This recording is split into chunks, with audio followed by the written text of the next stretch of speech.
Bismillahirrahmanirrahim. Assalamualaikum warahmatullahi wabarakatuh. Alhamdulillah alladzi arsala rasulahu bil huda wa dinil haq liyudhhirahu 'ala ad-dini kullihi wa kafa billahi shahida. Asyhadu an la ilaha illallah wahdah wa asyhadu anna Muhammadan 'abduhu wa rasuluh la nabiyya wa la rasula ba'dah. Allahumma la sahla illa ma ja'altahu sahla wa anta taj'alul hazna idza syi'ta sahla. Rabbi israh li sadri wa yassir li amri wahlul 'uqdatam min lisani yafqahu qawli. Alhamdulillah, puji dan syukur kita panjatkan kehadirat Allah Subhanahu wa taala karena rahmat dan kasih sayangnya Allah masih memberikan kepada kita kesehatan dan kesempatan sehingga kita bisa hadir dalam majelis ilmu kita, majelis Al-Islah. Mudah-mudahan kehadiran kita di sini dan perjalanan kita ke tempat ini dicatat oleh Allah sebagai amal soleh bagi kita semua. Amin ya rabbal alamin. Sahibul bait yang telah mempersiapkan dan menyiapkan tempat untuk kajian kita, mudah-mudahan selalu diberikan kesehatan, rezeki yang berkah, anak keturunan soleh dan solehah, keluarga yang sakinah, mawaddah dan rahmah, dan insya Allah semua juga yang hadir pada kesempatan pagi hari ini. Sebagaimana yang disebutkan tadi bahwasanya kajian kita adalah melanjutkan Minhajul Muslim ya. Ya, melanjutkan Waalaikumsalam. Melanjutkan kajian daripada kitab Minhajul Muslim. Karena ada juga Minhajul Qasidin. Beda. Iya, bukan. Tapi di situ ada bab yang sama. Tidak ada bab yang disebutkan itu, tidak ada. Jadi kalau Minhajul Qasidin itu dia berkenaan tentang akhlak. Jadi Minhajul Qasidin itu dia dibangun di atas 4 pondasi. Yang pertama disebut dengan ada al-munjiyat, hal-hal yang menyelamatkan manusia. Ada al-muhlikat, hal-hal yang memusnahkan manusia. Ya, caranya seperti itu disebutkan. Kalau Minhajul Muslim, dia seluruh pembahasan dibahas.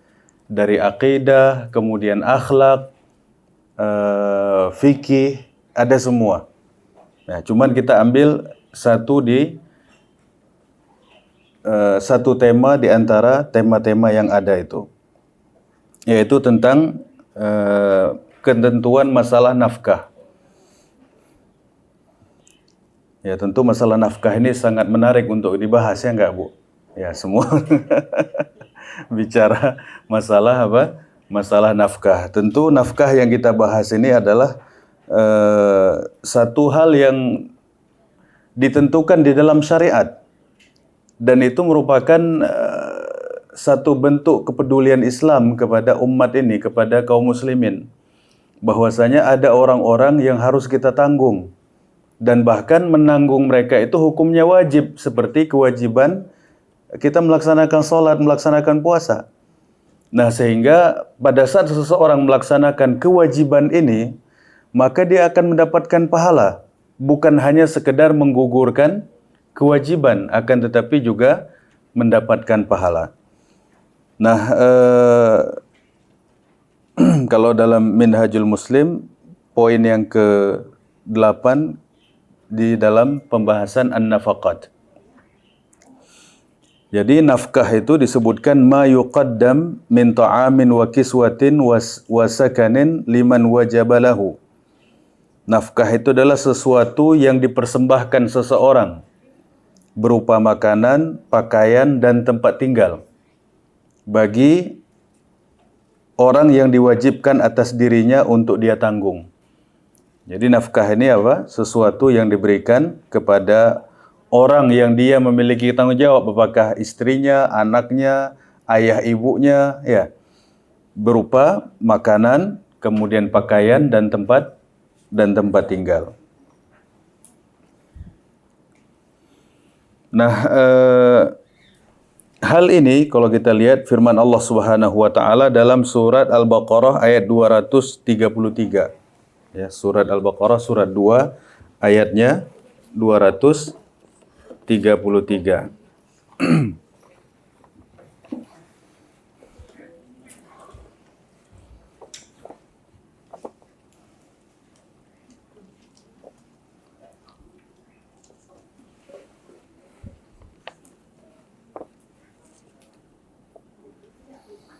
Ya, di sini Allah Subhanahu wa taala berfirman, ini ayatnya panjang akan tetapi yang yang kita jadikan sebagai pembahasan adalah firman Allah, auzubillahi minasyaitonirrajim, bismillahirrahmanirrahim, wa 'alal mauludi lahu rizquhunna wa kiswatuhunna bil ma'ruf.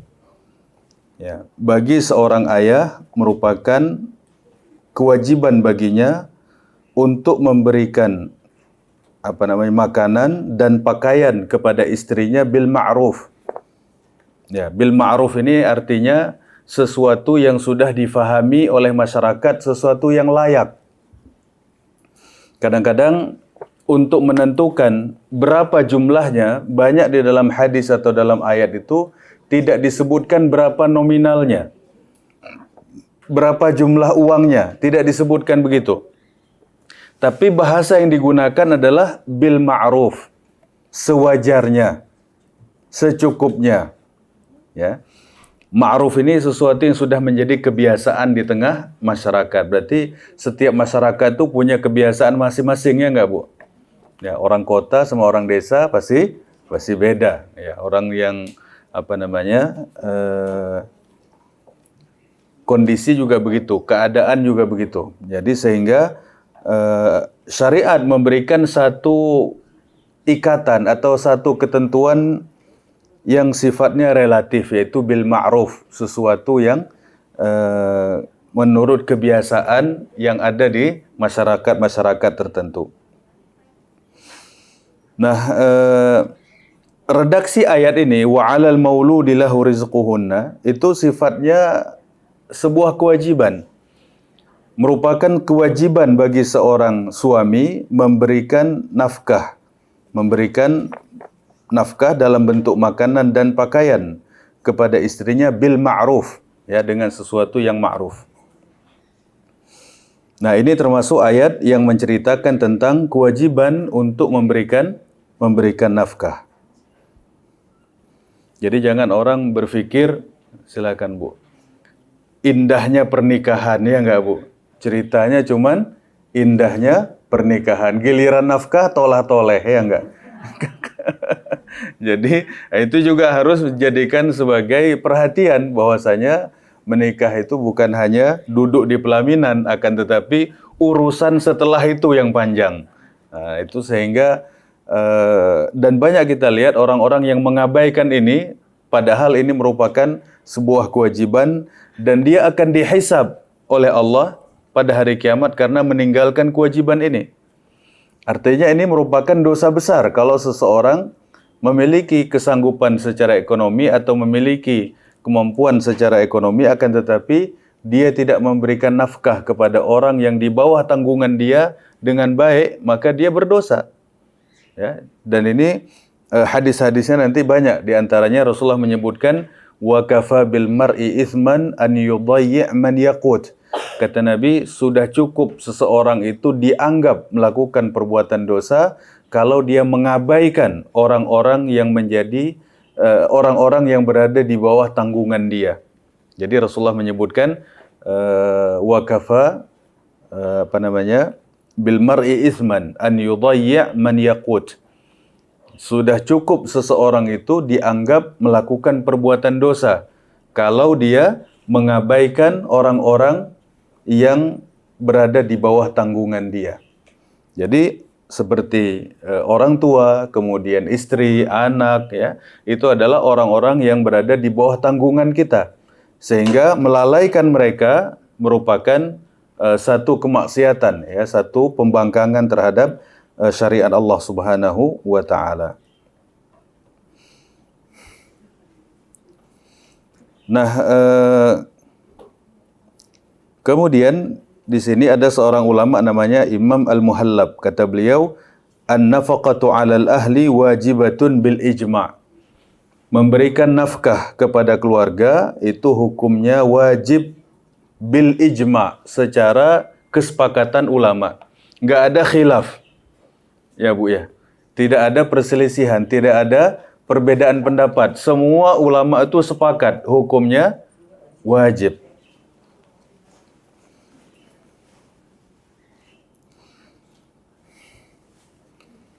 Nah, kemudian Imam Ibnu Qudamah beliau mengatakan seluruh ulama telah bersepakat, ya, seluruh ulama telah bersepakat bahwasanya wajib hukumnya bagi seseorang untuk menanggung kehidupan anaknya dan keluarganya. Bahkan Imam Ibnu Qudamah menyebutkan, saya tidak pernah tahu kalau ada ulama yang berbeda pendapat soal ini. Ya, kalau ulama yang ngomong karena wawasannya, kemudian ilmunya yang sangat luas, beliau mengatakan, saya tidak pernah tahu ada satu orang pun ulama yang berselisih pendapat soal ini. Nah, kemudian berapa jumlahnya? Atau berapa kadarnya? Nah, sini para ulama mengatakan kadarnya itu, Waalaikumsalam.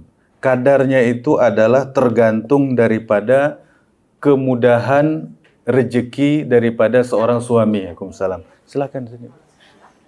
Ya.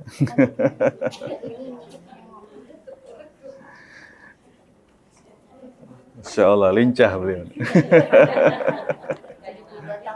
Masya Allah, barakah. Di atas boleh, Bu? Enggak.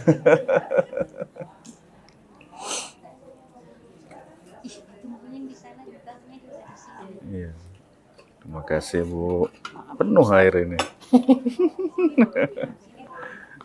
Iya, silakan. Jadi mengenai jumlahnya atau besarannya itu tergantung dari kemudahan yang dimiliki oleh suami. Ya, kalau suami diberikan rezeki yang banyak, ya minta nafkah yang banyak ya. Ya, jangan rezekinya banyak, nafkahnya dikit. Aduh, nggak sebanding, ya nggak Bu?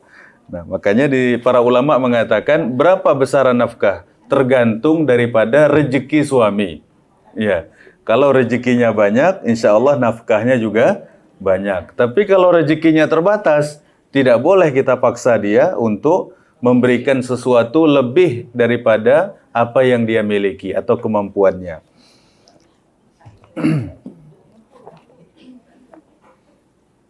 Nah, makanya setiap orang ke orang itu akan berbeda-beda, tergantung daripada kemudahan yang diberikan oleh Allah Subhanahu wa taala kepada suami masing-masing. Dan itu yang menentukannya Allah. Ya enggak, Bu? Bukan suami.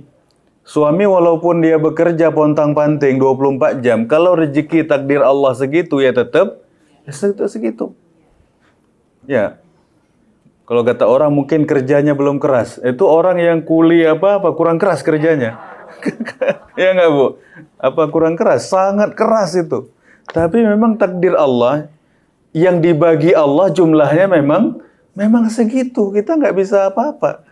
Kalau kita bilang masalah keras, tekun, udah mentok itu rasanya. Ya, udah mentok itu rasanya. Tapi begitulah Allah Subhanahu wa taala yang memutuskan itu semuanya. Dan kita sebagai manusia, ya silahkan Bu. Sebagai manusia, kita hanya menjalankan skenario yang Allah Subhanahu wa taala tentukan kepada setiap kita. Jadi apapun yang dikeluarkan oleh seorang suami untuk anak dan istrinya, ya, itu tidaklah sia-sia. Itu semua hitungannya adalah pahala dan amal soleh. Ya, termasuk ibu-ibu juga yang barangkali ya ditakdirkan Allah Subhanahu wa taala harus membiayai anaknya. Harus membiayai dirinya, baik karena suaminya barangkali wafat atau perceraian dan lain sebagainya, sehingga dia yang menjadi tulang punggung keluarga. Maka seluruh yang ia keluarkan untuk menafkahi dirinya dan anak keturunannya, maka itu akan menjadi pahala bagi dia. Dan apapun yang diberikan oleh seseorang untuk keluarganya, itu adalah pemberian yang terbaik. Dan itu adalah sedekah yang terbaik, mengalahkan sedekah lain-lainnya. Ya, makanya apa yang diberikan oleh seorang suami kepada istrinya, itu adalah sedekah atau amal soleh yang paling tinggi derajatnya daripada seluruh amal soleh yang ada. Ya, makanya, gimana Bu? Diperbaharui niat, misalnya kita perbaharui terus sekarang baru tahu kita niatin itu boleh? Nggak boleh? Maksudnya nafkah ini secara otomatis berpahala. Secara otomatis. Walaupun diniatin. Tanpa diniatkan, karena ini satu pekerjaan yang sudah menjadi wajib. Ya, sejak dia menikah itu udah jadi wajib. Kewajiban suami untuk memberikan nafkah. Kewajiban. Kalau bukan kewajiban kita, Ustaz. Ya? Bukan kewajiban kita misalnya gitu. Oh, bukan kewajiban, tapi kita kasih. Maksudnya gini, misalnya ada seorang seorang perempuan gitu. Terus dia di rumahnya dia itu ada ibunya, ada kakaknya, ada siapanya gitu dia. Dan dia yang bekerja dan dia yang menafkahi orang itu. Tapi tidak niat untuk menafkahi atau apa, cuma maksudnya yang wajar aja gitu kalau tinggal. Iya. Itu udah dikit. Masuk, termasuk. Ya, siapapun yang ada di rumah kita, Perlu kita perbarui. tidak perlu. Ya, karena dengan secara otomatis itu bagian daripada ihsan, berbuat baik kepada orang sesama. Dan itu fadilahnya paling tinggi. Ya, fadilahnya paling tinggi. Kata Nabi, 1 dinar yang engkau berikan fi sabilillah, 1 dinar yang engkau berikan kepada fakir miskin, 1 dinar yang engkau berikan di dalam kebaikan, yang lebih bagus kata Nabi adalah 1 dinar yang engkau berikan untuk keluargamu. Paling tinggi, Bu.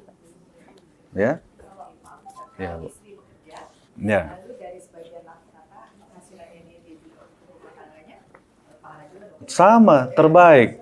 Ya. Ini istri solehah yang kayak gini nih. Ya. Jangan dia punya penghasilan yang disuruh keluarin hanya yang punya suami. Ya. Nah, karena dia berpikir, iya, karena dia berpikir itu kan kewajiban suami, saya kan nggak wajib. Nah, kalau kita pikir kata-kata wajib, setiap yang namanya wajib, pahalanya itu nomor 1, Bu. Ya enggak? Sholat wajib dengan sholat sunnah, mana yang lebih tinggi pahalanya? Yang wajib. Haji wajib dengan haji sunnah, siapa yang lebih tinggi? Haji wajib.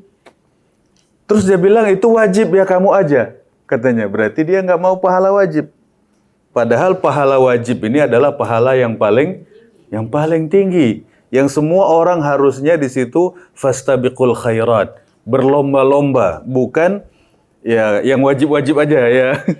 Kamu aja begitu. Makanya kalau misalnya kadang-kadang ya tidak bisa kita pungkiri bahwasanya ada wanita-wanita yang punya keahlian dan kadang-kadang penghasilan dia dibanding suaminya lebih tinggi. Ya. Makanya mereka-mereka yang berhati mulia, yang punya penghasilan lebih tinggi, dia bantu, dia ta'awun. Ya, dia ikut partisipasi dalam memberikan nafkah keluarganya, dan itu tidak ada yang sia-sia, Ibu. Bahkan itu sedekah yang paling tinggi, yang paling afdal. Nah, sehingga seseorang tentunya dia tidak akan mengandalkan orang lain. Seorang tentunya dia tidak akan mengandalkan suaminya. Oh, suami saya ada uang, ya sudah uang dia aja habiskan. Ya, uang saya utuh. Ya enggak, Bu? Uang saya utuh katanya. Jadi berpikir uang utuh itu bisa bermanfaat kepada dia, belum tentu. Ya, belum tentu. Justru yang kita belanjakan fisabilillah itulah yang paling besar manfaatnya, yang paling besar fadilahnya yang akan kembali kepada diri kita. Maka itu semua akan ujian dari Allah Subhanahu wa taala. Ada orang yang diberikan rezekinya melalui suaminya. Alhamdulillah. Ada orang yang diberikan rezeki melalui istrinya. Alhamdulillah. Ada orang yang dikasih Allah rezekinya melalui anaknya. Alhamdulillah. Sehingga kalau rezeki dari manapun yang Allah berikan, dari pintu mana saja, Allah berikan, apakah dari pintu suami, apakah dari pintu istri, apakah dari pintu anak, semua kita bersyukur kepada Allah dan semua kita harusnya ta'awun. Bukan malah membanggakan diri atas pasangan. Itulah awal muncul keributan dan pertengkaran. Suami merasa lebih lebih layak untuk dihormati, untuk dimuliakan karena dia kasih nafkah. Memang iya, memang secara hukum begitu. Tapi perasaan takabur, sombong itu tidak boleh. Atau sebaliknya, karena istri ini lebih banyak hartanya atau lebih banyak rezeki yang Allah berikan sehingga dia menyombongkan diri kepada pasangannya. Ini asbab kehancuran. Harusnya harta itu menjadi asbab kebahagiaan, ini malah jadi asbab kehancuran dan keretakan rumah tangga. Itu semua rezeki dari Allah Subhanahu wa taala dan kita bersyukur dari pintu mana saja Allah menitipkan rezeki itu.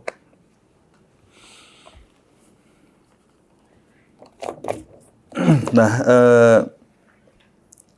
kemudian bahwasanya seseorang yang memberikan rezeki atau seorang yang memberikan nafkah kepada keluarganya dan kepada kedua orang tuanya yang sudah tua renta, dia seperti fisabilillah. Ya, saya bacakan hadisnya riwayat Imam Tabrani. Rasulullah SAW menyebutkan dalam hadisnya, "In kana kharaja yas'a ala waladihi sigharan fahuwa fisabilillah." Siapa yang keluar dari rumahnya mencari nafkah untuk membiayai anaknya yang masih kecil, maka dia fisabilillah. Wa in kana kharaja yas'a ala abawaini syaikhaini kabiraini fahuwa fisabilillah. Kalau dia keluar rumah bekerja berusaha untuk membiayai kedua orang tuanya yang sudah sepuh, yang sudah tua renta, kata Nabi, fahuwa fisabilillah, dia juga fisabilillah. Biayain anaknya sendiri fisabilillah, biayain orang tuanya fisabilillah. Wa in kana kharaja yas'a ala nafsihi ya'uffuha fahuwa fisabilillah. Dan kalau dia keluar dari rumahnya bekerja untuk membiayai hidup dirinya sendiri, maka dia pun fisabilillah. Bekerja untuk diri kita sendiri supaya kehormatan kita terjaga. Kita tidak meminta-minta, tidak berharap kepada orang. Ya. Kemudian kita memiliki kecukupan, itu bagian daripada untuk menjaga kehormatan diri. Dan itu pun disebut Rasulullah fahuwa fisabilillah. Kemudian wa in kana kharaja yas'a riya'an wa mufakharah. Adapun orang yang keluar dari rumahnya bekerja dengan tujuan untuk riya dan membanggakan diri. Ya Bu ya. Kerja keluar dari rumah tujuannya apa? Supaya riya, pamer-pamer, nih loh jam saya, nih loh HP saya, nih loh kendaraan saya, nih loh tabungan saya, nih loh tempat saya nongkrong. Kata Nabi, fahuwa fi sabili syaitan. Orang kayak gini berada di jalan setan. Makanya kalau kerja niatnya harus ditata, harus diatur. Buat apa kita bekerja, buat apa kita berusaha, buat apa kita mencari nafkah. Kalau tujuan kita tadi untuk untuk keluarga, untuk anak kita, untuk ayah kita dan ibu kita, fisabilillah. Untuk diri kita pun itu fisabilillah. Tapi kalau tujuannya untuk menumpuk harta supaya bisa dipamer-pamerkan, supaya bisa flexing ya Bu. Ya, supaya untuk apa? Gaya-gaya. Kata Nabi, sabda Rasulullah, fahuwa fi sabili syaitan. Ini orang model macam ini, dia berada di jalan syaitan. Ya, makanya kalau kita lihat pagi-pagi orang keluar rumah, ada yang fi sabilillah, ada yang fi sabili syaitan. Betul nggak Bu? Ya kan ya? Tergantung niat masing-masing. Kita nggak bisa tunjuk orangnya karena kita nggak tahu isi hati orang. Tapi Rasulullah menggariskan cuma dua. Satu fisabilillah, yang satu lagi fisabili syaitan. Nggak ada lagi. Yang fisabilillah yang mana? Yang biayai anaknya. anak istrinya, yang biayai orang tuanya, yang membiayai dirinya sendiri, itu fisabilillah. Yang untuk flexing-flexing, yang untuk bangga-bangga diri, yang untuk pamer-pamer, ini kata Nabi fisabili syaitan.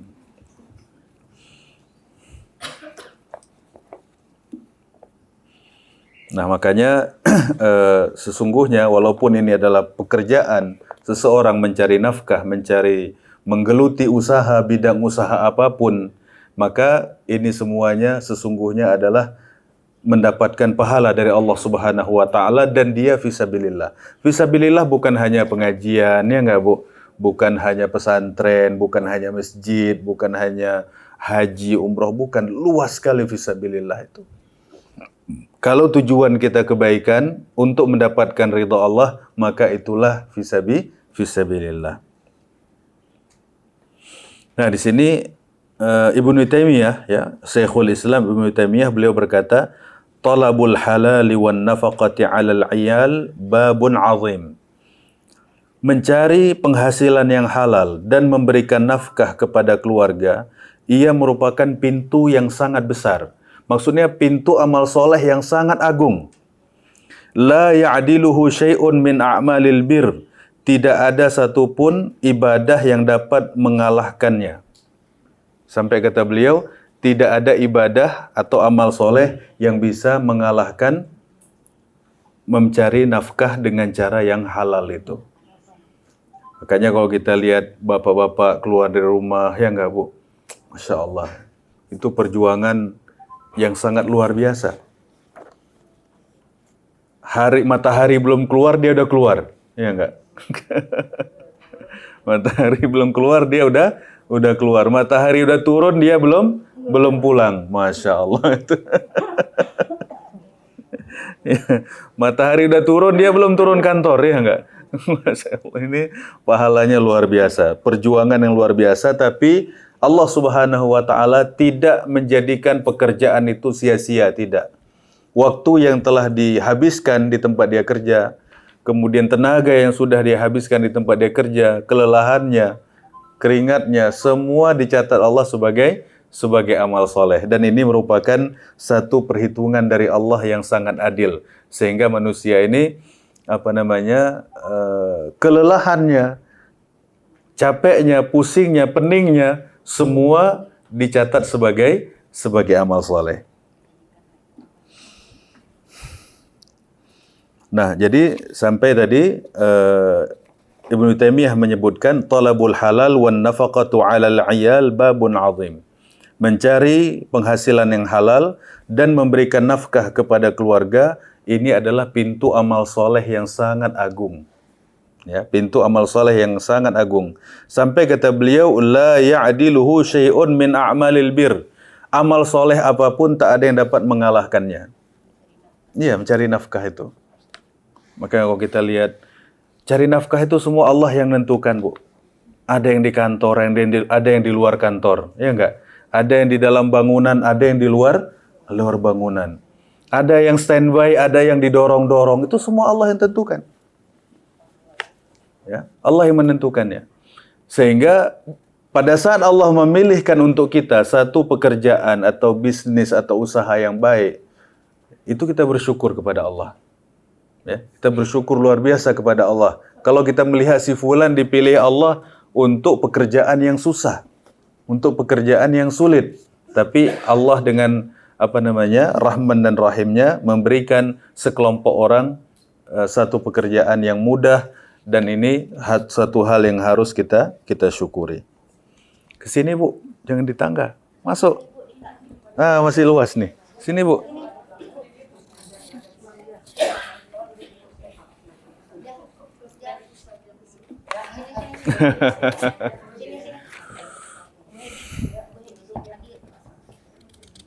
Nah, sini. Sini, Bu. Ada yang khusus. Iya. Silakan Ibu.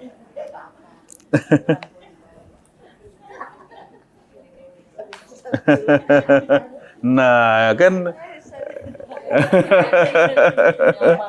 VIP di situ ya, insyaallah. Alhamdulillah. Dari Kalimalang, Masya Allah. Masya Allah. Perjalanannya, ya, perjalanannya insya Allah dicatat kebaikan insya Allah. Amin ya rabbal alamin. Hah?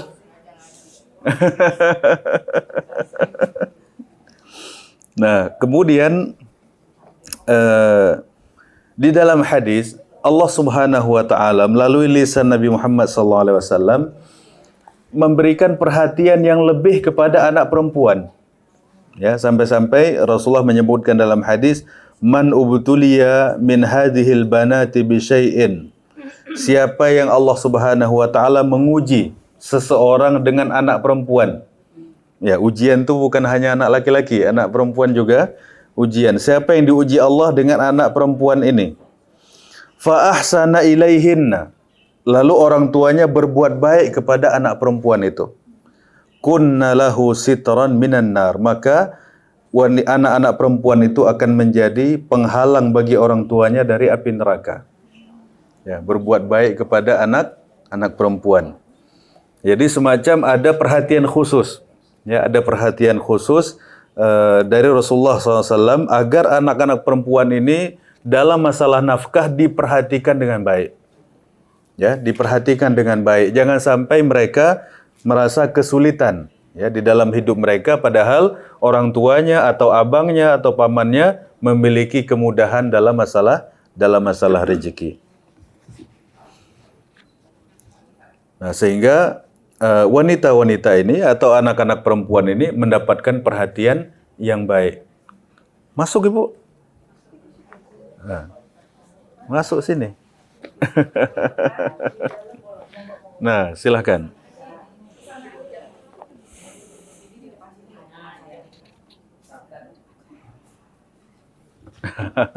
Ya.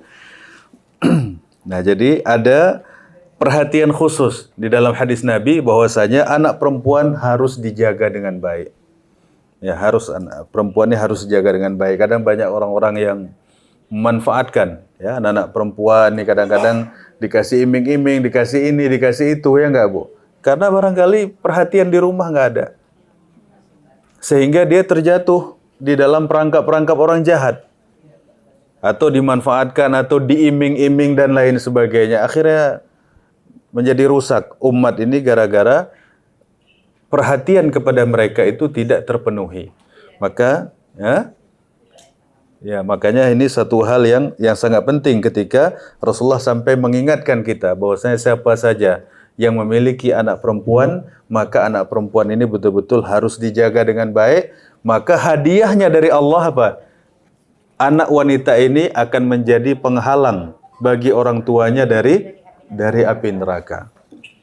Nah, karena memperhatikan, mengurus anak wanita, anak perempuan ini susah, ya enggak, Bu? Ya, perasaannya ya macam-macam kita. bukan hanya zahir, tapi kadang pikirannya, perasaannya dan lain sebagainya itu sangat jelimet ya, susah ditebak juga kadang-kadang. Nah, jadi nah, kemudian di dalam hadis yang sangat masyhur, datang ke rumah Nabi SAW seorang wanita dan dia membawa 2 anak perempuan, anak yatim. Jadi ibu ini janda, kemudian ibu ini bawa 2 anak perempuan. Nah, saking tidak punya apa-apa ibu ini, kemudian datang ke rumah Nabi, ke rumah Aisyah radhiyallahu anha, minta makanan. Ya, ketok-ketok pintu minta makanan, Bu, minta makan. Ya, di rumah Nabi pada saat itu, di rumah Aisyah tidak ada apapun kecuali 3 butir kurma saja. Ya, rumah Nabi, Bu, nggak punya apa-apa, Bu. Rumah kita kulkas, freezer, ya, macam-macam isinya, Bu, ya. Bisa GoFood lagi pula, ya. Jadi rumah Rasulullah tak ada isinya. Cuman ada 3 butir kurma. Bukan sekeranjang, cuman 3 biji. Nah, sama Aisyah pada saat itu diberikan kepada anak ini satu-satu. Ibunya kasih 1. Anak ini saking laparnya, dia langsung dimakan. Tapi sambil makan, lihat 1 kurma yang ada di tangan ibunya. Ibunya nggak tega untuk makan itu. Akhirnya sama ibunya dibelah dua. Dibagi lagi ke anaknya setengah-setengah. Ini satu, ini satu.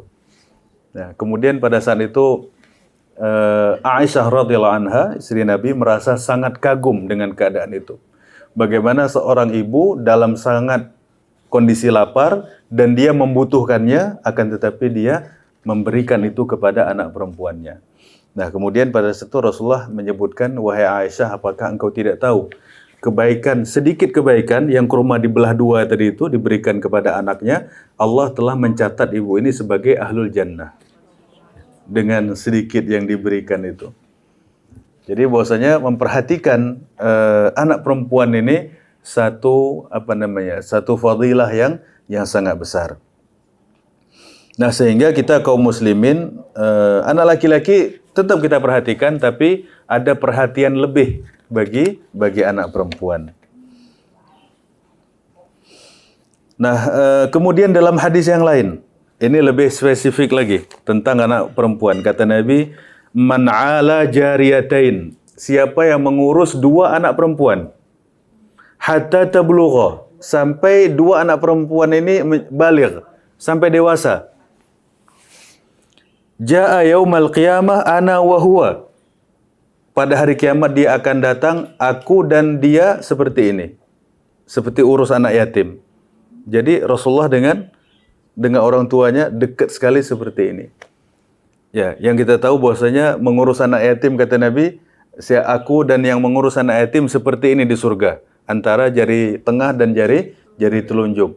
Tapi dalam hadis yang lain Rasulullah menyebutkan, siapa yang mengurus dua anak perempuan, di surga aku akan seperti ini dengan dia. Ya, karena mujahadahnya, perjuangan orang tuanya, perhatiannya itu sulit, ya, berat, sehingga hadiahnya juga lebih banyak diberikan kepada mereka. Nah, jadi kalau punya anak perempuan dua, Masya Allah, ini udah modal, Bu. Ya. Punya satu juga modal, ya. Punya dua apalagi. Ini modal lebih banyak. Makanya kalau zaman jahiliyah dulu, orang kalau dikasih anak perempuan tuh seperti pesimis dia. Malu, gimana masa depannya, segala macam. Datang Islam, dibalik itu semua. Enggak.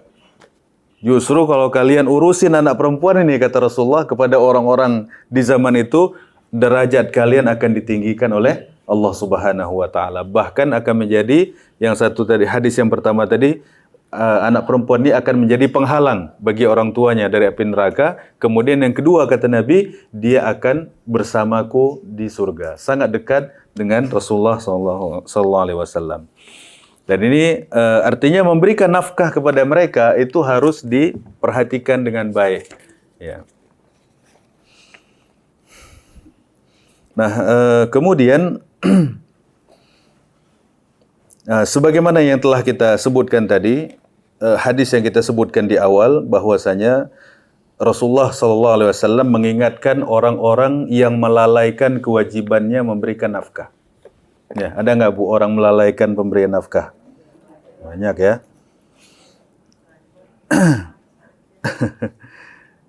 Nah, Rasulullah menyebutkan dalam hadis yang diriwayatkan oleh Ibnu Hibban. Hadis yang diriwayatkan oleh Ibnu Hibban. Rasulullah bersabda, "Kafa bil mar'i itsman an yudayyi man yaqut." Sudah cukup seseorang itu dianggap berdosa kalau dia mengabaikan orang-orang yang menjadi tanggungan dia. Baik pasangannya, kalau dia seorang laki-laki, atau anaknya, atau orang tuanya, atau karib kerabatnya. Ya, maka dia telah dianggap berdosa karena telah mengabaikan atau melalaikan mereka. Kalau suami bakhil gimana? Ya. Bakhil bin pelit bin kedekut. Jadi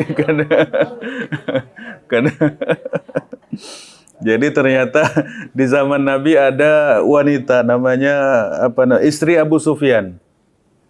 Istri Abu Sufyan ini datang kepada Rasulullah, Hindun bin Utbah. Hindun datang, pada saat itu Hindun berkata, "Ya Rasulullah, inna Aba Sufyan rajulun syahih." wahai Rasulullah, Abu Sufyan ini rajulun syahih. Syahih itu udah rakus, pelit pula. Ya. Nah, itu Masya Allah itu. Bukan bakhil kata istrinya, tapi syahih. Syahih itu rakus duit tapi bakhil. Ya. Pinter cari duit tapi susah keluarnya. Ya. Ya enggak Bu. Jadi kalau pinter cari duit, pinter keluarnya masih lumayan. Ini pinter nyarinya, keluarnya susah ya. Kalau udah masuk nggak bisa keluar katanya. Nah, kata istri Abu Sufyan, inna Abu Sufyan rajulun sahih. Wahai Rasulullah, Abu Sufyan ini laki-laki yang pelit, tapi doyan duit, rakus banget. Walaysa yu'tini ma yakfini wa waladi. Dan uang belanja yang dia kasih itu tidak cukup buat aku dan anak-anakku. Jadi seneng duit tapi untuk belanja rumah sangat ketat sekali hitungannya. Ya, dia bilang sampai kata istrinya, tidak cukup untuk saya, tak cukup pula buat anak-anak saya. Illa ma akhadtu minhu wa huwa la ya'lam, kecuali yang aku ambil dari saku dia nggak tahu. Dia bilang, jadi nggak cukup ini, tapi kadang-kadang ada aja itu, entah di sakunya, entah di mana aku ambil katanya. Nah kemudian pada saat itu Rasulullah bersabda, khudhi ma yakfiki wa waladiki bil ma'ruf. Ambillah harta suamimu yang bakhil itu, ya, yang mencukupi dirimu dan anakmu bil ma'ruf. Tetap ada kata-kata bil ma'ruf, sewajarnya. Ya, secukupnya. Bukan suruh ambil semua, Bu ya. Suruh ambil, boleh ambil tapi tetap aturannya bil ma'ruf, ya, satu yang wajar atau sesuatu yang layak untuk diambil. Nah, jadi memang ada kadang-kadang sifat laki-laki yang seperti ini. Ya, sifatnya bakhil.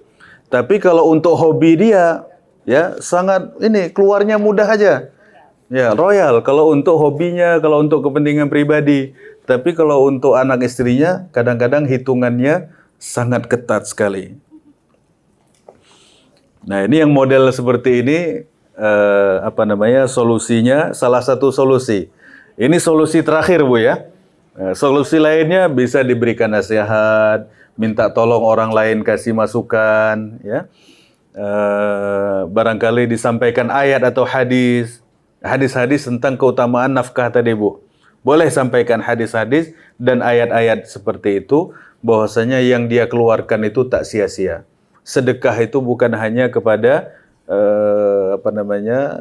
masjid atau musola, atau bukan hanya ke sana yang pahalanya besar, tapi bahkan untuk keluarga pun itu pahalanya juga sangat besar sekali. Bahkan itu yang terbaik. Ya, itu yang terbaik. Bukan hanya sangat besar, tapi itu yang terbaik. Nah, setelah nasihat-nasihat itu nggak mempan, ya nggak Bu? Uang belanja juga ternyata nggak cukup ya. Solusinya dari Rasulullah apa? Khudhi min malihi, ambillah dari hartanya itu, tapi bil ma'ruf, yang mencukupimu dan mencukupi anakmu, tapi bil ma'ruf.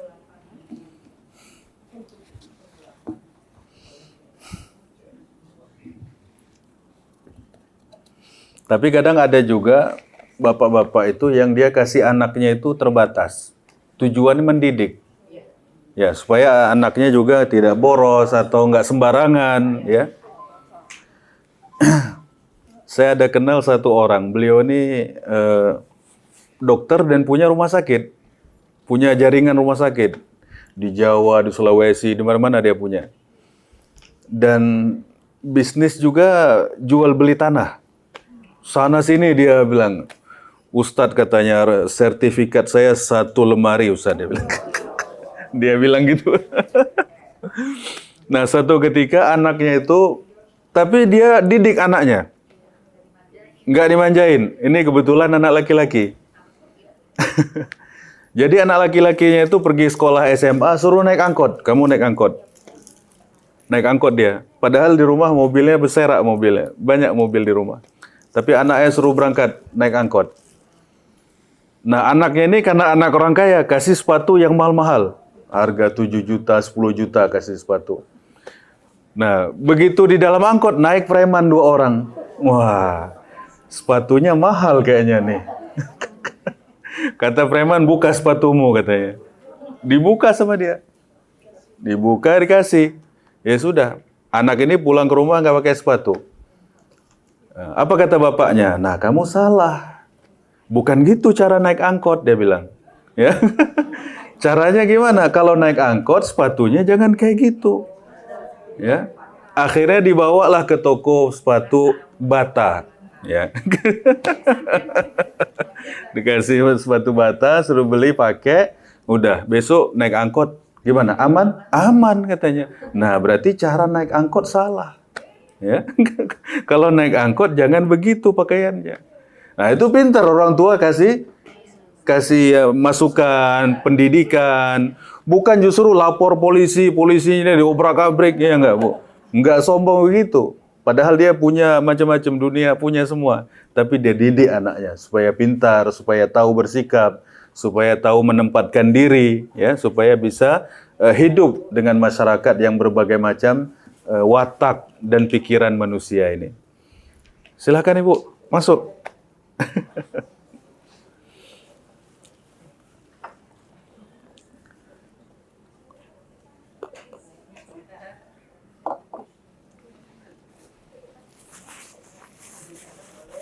Nah, silakan.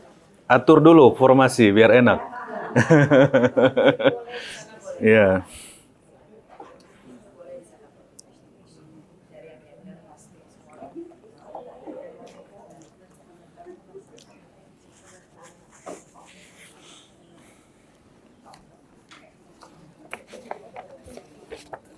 Nah, itu semua tergantung daripada kepala keluarga. Bagaimana cara mendidik anak-anaknya. Boleh memperhatikan nafkah mereka dengan baik, tapi tetap harus dididik. Karena kehidupan di luar rumah itu berbeda-beda dan kondisinya sangat lain sekali dengan rumah. Nah, kemudian apa saja yang nafkah yang harus diberikan? Ya. Bentuk nafkah apa saja yang harus diberikan? Yang pertama adalah al-maskanus saleh, tempat tinggal yang baik. Ya, ini nafkah yang wajib diberikan. Yang pertama adalah al-maskan as-saleh, tempat tinggal yang baik. Pokoknya baik. Mau beli, mau ngontrak, mau pinjem, nggak ada masalah. Ya nggak, Bu ya? Yang penting tempat tinggal yang baik. Ya. Artinya tempat tinggal yang nyaman. Tidak harus memiliki. Boleh sewa. Boleh pinjem. Ya, kalau beli apalagi ya, Bu ya? Lebih bagus ya, kalau beli lebih bagus. Tapi kalau belum mampu, jangan memaksakan diri. Ya, yang penting ada tempat tinggal yang nyaman ya untuk keluarganya. Kemudian yang kedua, al-libas as-salih, pakaian yang baik. Ya, kalau bahasa kita apa? Papan, kemudian sandang, ya, pangan. Ya. Kemudian yang ketiga, at-ta'am as-salih, makanan yang baik.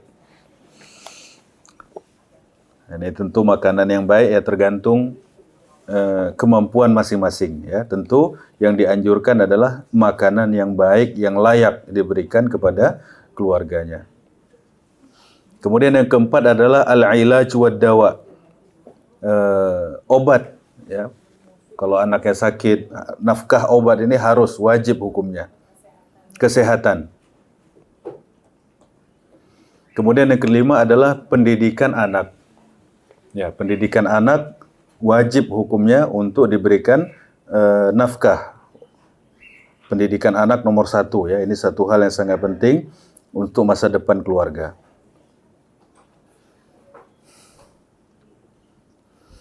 Nah, jadi pada saat seorang menikah, maka 5 hal ini udah nggak perlu dibicarakan lagi.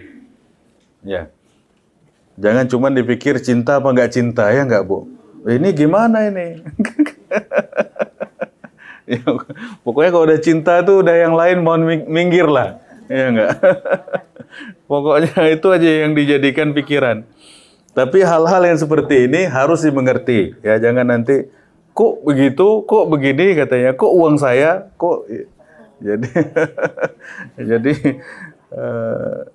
barangkali belum tersosialisasi dengan baik ya, sehingga dia tidak memahami. Apalagi kalau yang ditonton setiap hari ya Pak, sinetron-sinetron yang indah-indah itu, ya pada akhirnya ternyata rumah tangga tidak sebegitu setiap hari, ya ada macam-macam kegiatan dan model-modelnya.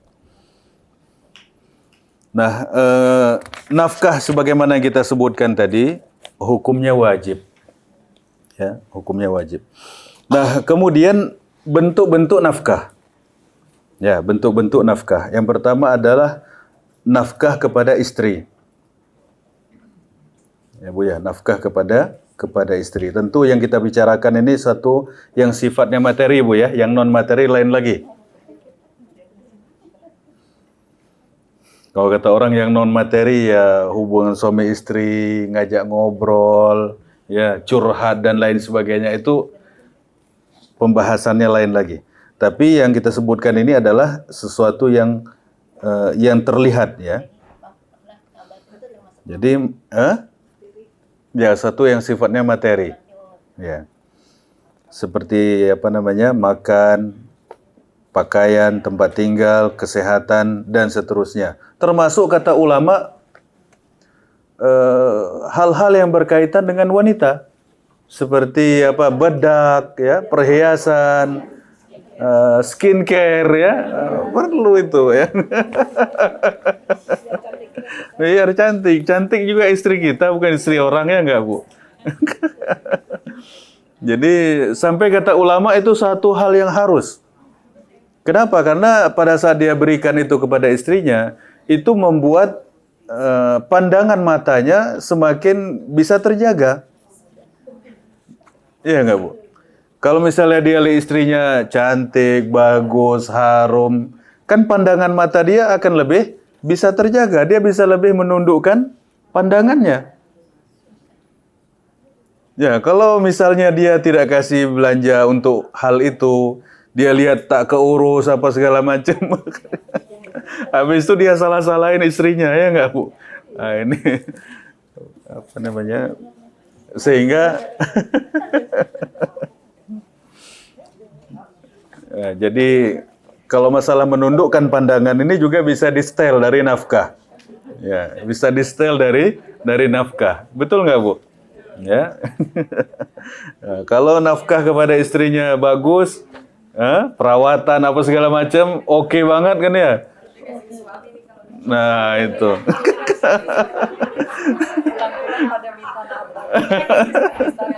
Iya, nanti kalau pulang minta uang belanja tambahan nggak apa-apa, supaya suami tambah amal soleh, ya nggak Bu? Tapi bil ma'ruf ya, jangan lupa bil ma'rufnya. Ya, nanti jangan yang dibilang minta duitnya aja, tapi bil ma'rufnya lupa. Ya, harus ada kata-kata bil ma'ruf, sewajarnya, semampunya, selayaknya. Kemudian al-aulad, anak-anak. Yang pertama tadi istri, kemudian yang kedua adalah anak-anak. Kemudian yang ketiga adalah karib kerabat. Ya, mungkin paman atau sepupu, bibi, ya enggak Bu? Karib kerabat. Artinya mereka adalah orang-orang yang berada di dekat kita. Kalaupun kita ingin berbuat baik, mereka lebih berhak atau paling berhak, harus duluan dibanding orang lain. Ya, makanya ini sampai ulama memberikan perhatian. Di nomor 3 adalah karib kerabat. Kadang dia punya paman 3 misalnya atau 4. Di antara pamannya ini kehidupan ekonominya ada yang sulit, atau di antara mereka ada yang kurang sehat.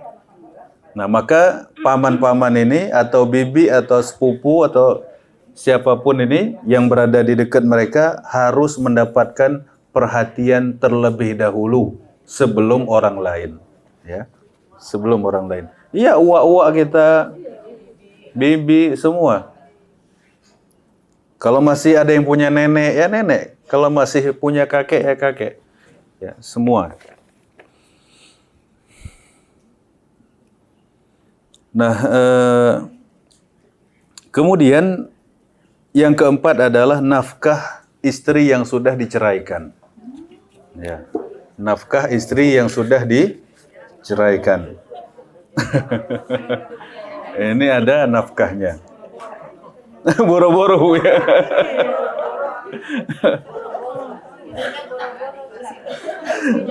Iya, tapi ini hukumnya wajib. Ya, wajib, berdosa kalau nggak kasih. Apalagi anaknya. Nah, nah ini jadi misalnya gini.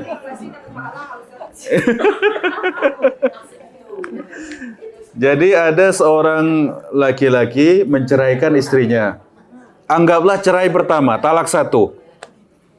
Nah, talak 1 ini kan masa iddahnya 3 kali suci. Selama 3 kali suci itu, status dia walaupun sudah diceraikan, itu masih ikut suaminya.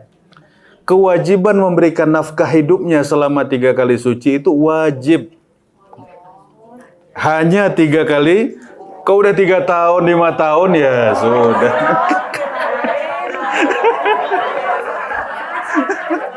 Iya. Hah? Kalau anak terus. Kalau anak terus. Ya. Jadi jadi yang maksud istri yang diceraikan tadi selama masa iddah, ya.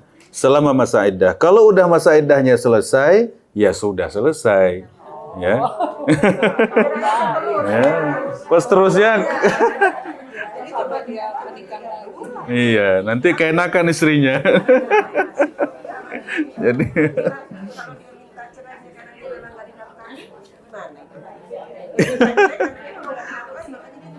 iya, boleh.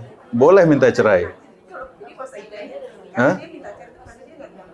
Ya, artinya itu namanya ya, sebabnya aja itu karena nggak dikasih nafkah. Bagaimana mungkin dia? Iya. Nah, jadi wanita kalau diceraikan, misalnya talak 1, dia bilang, kamu saya cerai. Nah, si istri tidak perlu keluar rumah. Dia tetap berada di rumah suaminya. Ya, tapi karena sudah dicerai tadi, aurat-aurat utama dia harus tutup. Ya, tapi rambut bolehlah kelihatan. Ya, gitu. Tapi dia tidak boleh diusir, kamu pergi. Nggak boleh. Sampai kapan? Sampai 3 kali suci. Sampai masa iddah selesai. Kenapa begitu? Bisa jadi suami itu emosi, kurang perhitungan, atau hatinya lagi galau, tiba-tiba bilang cerai. Udah 3 hari, seminggu, kok nggak enak kayak gini ya? Tidur sendiri, apa segala macem. Nah, kalau mau rujuk, orangnya ada di rumah. Iya nggak, Bu? Jadi kalau rujuk udah beda rumah atau beda kota, udah repot kita. Makanya kalau talak 3 udah. Ini talak 1 sama talak 2 saja. Hah? Kalau gugat cerai nggak bisa lagi. Ya, selesai. Kalau istri gugat cerai, kalau misalnya suami yang mencerai, maka yang paling berhak menentukan rujuk itu adalah suaminya. Tapi kalau si istri yang minta cerai, tidak boleh rujuk kecuali atas persetujuan istri. Jadi gini, misalnya ada orang cerai, kamu saya cerai misalnya. Untuk kembali itu istri tak perlu setuju pun tak apa-apa. Karena dia statusnya masih betul-betul di bawah tanggungan suaminya.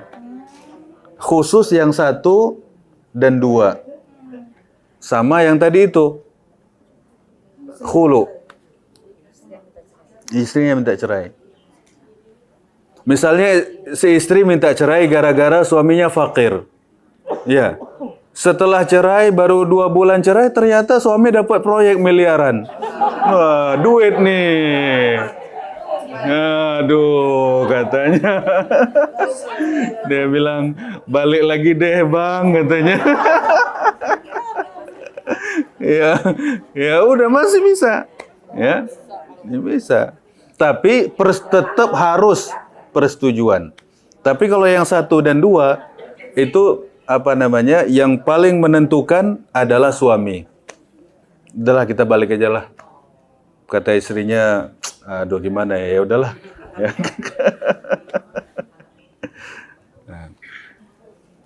Nah, kemudian misalnya nafkah istri yang diceraikan tadi udah selesai. Tapi ternyata istri yang diceraikan tuh dalam keadaan hamil. Nah, itu pun dia masih berkewajiban memberikan nafkah kepada istrinya sampai istrinya melahirkan. Ya? Boleh. Ya, yang tidak boleh itu ketika haid. Iya, ketika haid tak boleh menceraikan istri. Tidak boleh menceraikan istri ketika haid atau dalam kondisi suci tapi pernah digauli. Itu namanya talak bid'i, talak bid'ah. Bid'ah, talak itu ada yang bid'ah, ada yang sunnah juga. Ya.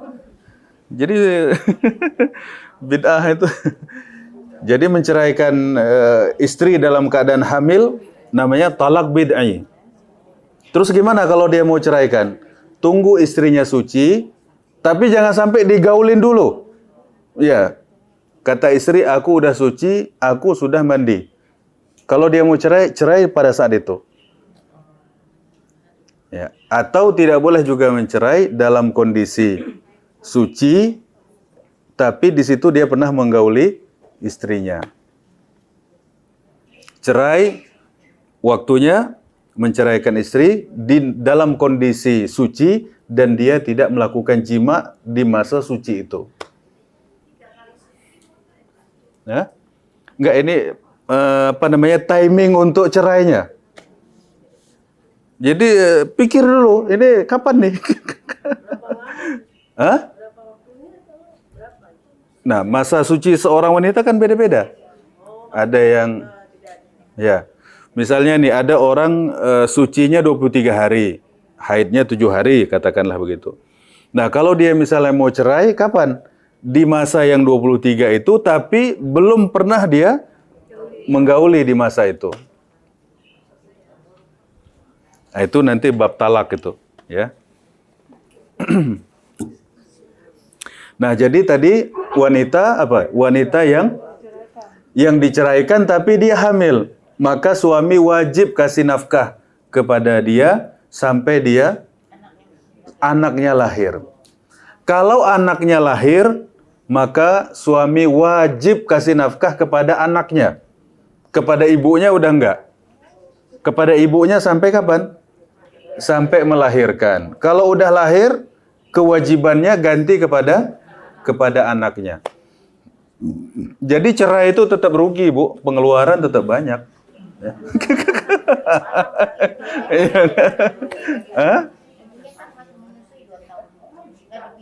Nah itu. Jadi ketika dia setelah anaknya lahir, maka suami wajib kasih nafkah kepada anak yang lahir itu sampai anaknya besar. Bukan hanya sampai 2 tahun, sampai anaknya besar. Mandiri. Kalau anak perempuan, sampai anak perempuannya nikah.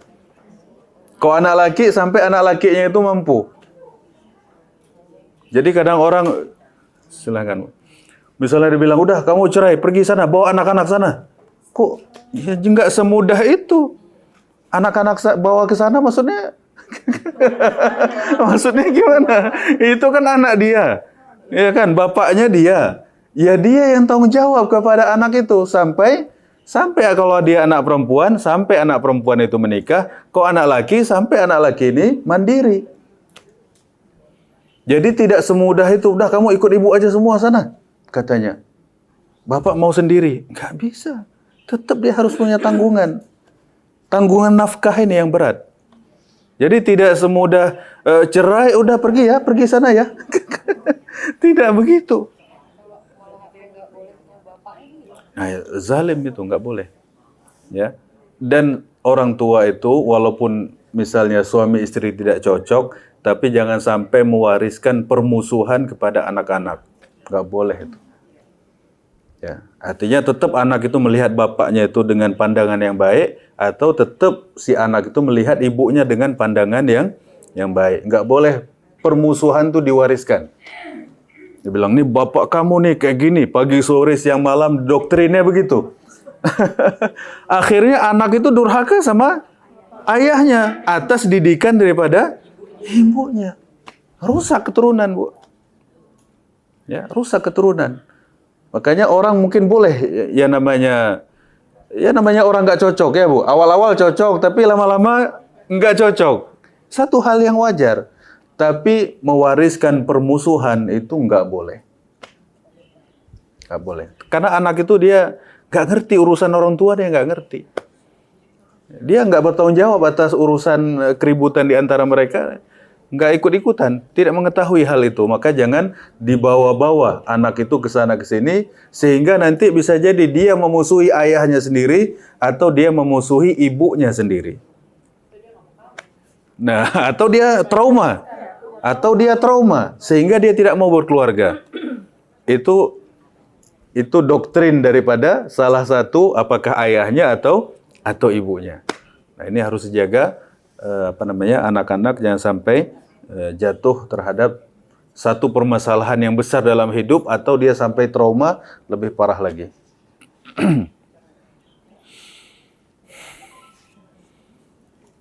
Nah, jadi bahwasanya kalau orang cerai itu aturannya banyak, Bu ya. Konsekuensinya itu panjang. Kewajiban memberikan nafkah kepada istrinya di masa iddah. Kalau yang dia ceraikan ternyata istrinya hamil, dia wajib kasih nafkah sampai istrinya melahirkan. Kalau anaknya lahir, dia wajib kasih nafkah kepada anaknya sampai anaknya dewasa. Tetap, pengeluaran tetap. Tanggung jawab tetap. Karena itu kepemilikan anak itu adalah kepemilikan ayahnya. Maka ayahnya harus tanggung jawab. Nah, kalau ayahnya tidak bertanggung jawab, bahkan membebankan istrinya untuk membiayai anak-anaknya itu, maka suaminya zalim. Dan dia berdosa. Dan dia melakukan dosa besar. Ya. Dan itu tanggung jawabnya, hisabnya berat. Ya. Tanggung jawabnya itu sangat berat sekali. Jadi kadang-kadang orang pikir kalau cerai itu, ya udah, sudah kamu pergi aja sana. Habis itu kasihanlah si istrinya cari nafkah, pontang-panting. Padahal nggak ada urusan istrinya itu. Yang bertanggung jawab adalah ayahnya. Tapi itulah barangkali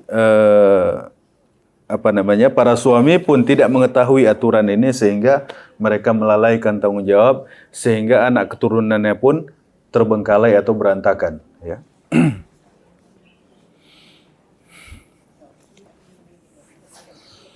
Nah, jadi sebagaimana kita sebutkan tadi, bahwasanya nafkah itu wajib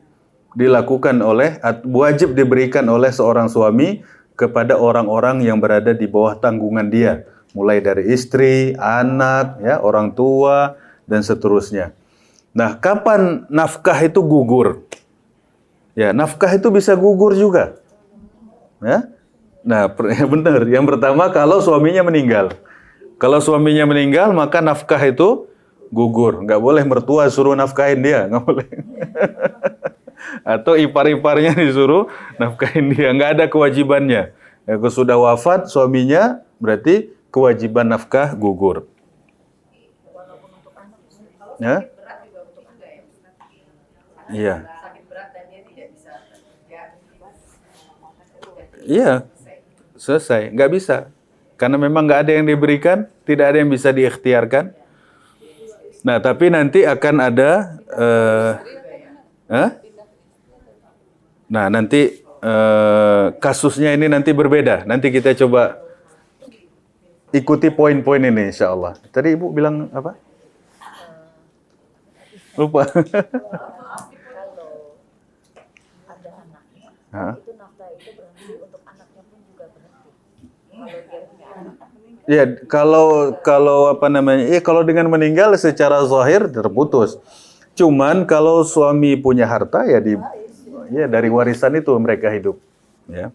Jadi kewajiban itu tidak bisa ditransfer ya? Nggak bisa. Ditransfer jadi ke keluarga suami dengan dari kan Iya. Enggak. Secara hukum kewajiban itu tak berpindah. Akan tetapi secara apa namanya? Kebaikan, al-ihsan, ya kemanusiaan tetap harus saling mendukung, saling membantu, saling mensupport. Tapi kalau istilahnya secara spesifik kewajiban tidak, ya. punya istrinya ya Ustaz. Hah? Beban istri Ya tetap ya. Memang ujian dari Allah, apa boleh buat. Ya. Heeh. keluarga suami nggak ikut-ikutan juga. Nah, keluarga suami tetap perhatian karena itu keponakannya, ya, karena itu cucunya, ya tetap harus ada perhatian, tapi bukan kewajiban. Ya. Nah, ya. Kalau Ya. misalkan yang bercerai tadi, si suami ini meninggal, si istri ini kan berarti udah sendiri ya, Ya. tidak ada yang menafkahi. Berarti menjadi kewajiban kakak laki-laki, Walinya. walinya. Iya. Ya bisa jadi kalau apa namanya kewajiban wali itu kepada apa namanya yang satu darah. Iya, karena kekerabatan tadi. Yang poin yang keberapa tadi? Yang poin ketiga. Dia membelanjakan karena kekerabatan. Nah, tapi berbeda dengan kewajiban nafkah keluarga itu beda. Beda. Artinya kalau keluarga itu ada nggak ada, siap nggak siap, harus. Tapi yang namanya orang lain, ya kalau kita memiliki kemudahan, keluasan, kita bantu. Begitu. Artinya tetap akan berbeda perhatiannya. Ya. Kalau kayak gitu ya, leveling dari sisi nafkah, Ya. itu kan ada yang wajib adanya. Itu ekivalen dengan sedekah gimana? Mana yang kita kategorikan? Nafkah yang untuk nafkah yang seperti ini itu jatuhnya adalah sedekah. Di mana adalah itu tadi dalam bentuk kemanusiaan, keikhlasan, Iya. gitu. Mana yang memang itu tadi kudu wajib dan harus. Ya. Makanya kata Nabi, memberikan bantuan kepada mereka itu pahalanya dua. Pahala sedekah dan pahala qarabah, pahala kerabat. Nah, jadi bersedekah ini tempat yang paling bagus. Ya, pahalanya dua, pahala sedekah sama pahala kerabat, pahala silaturahim. Jadi dalam sekali jalan sedekah dapat, silaturahim juga dapat. Dan ini luar biasa, ya. Nah, kemudian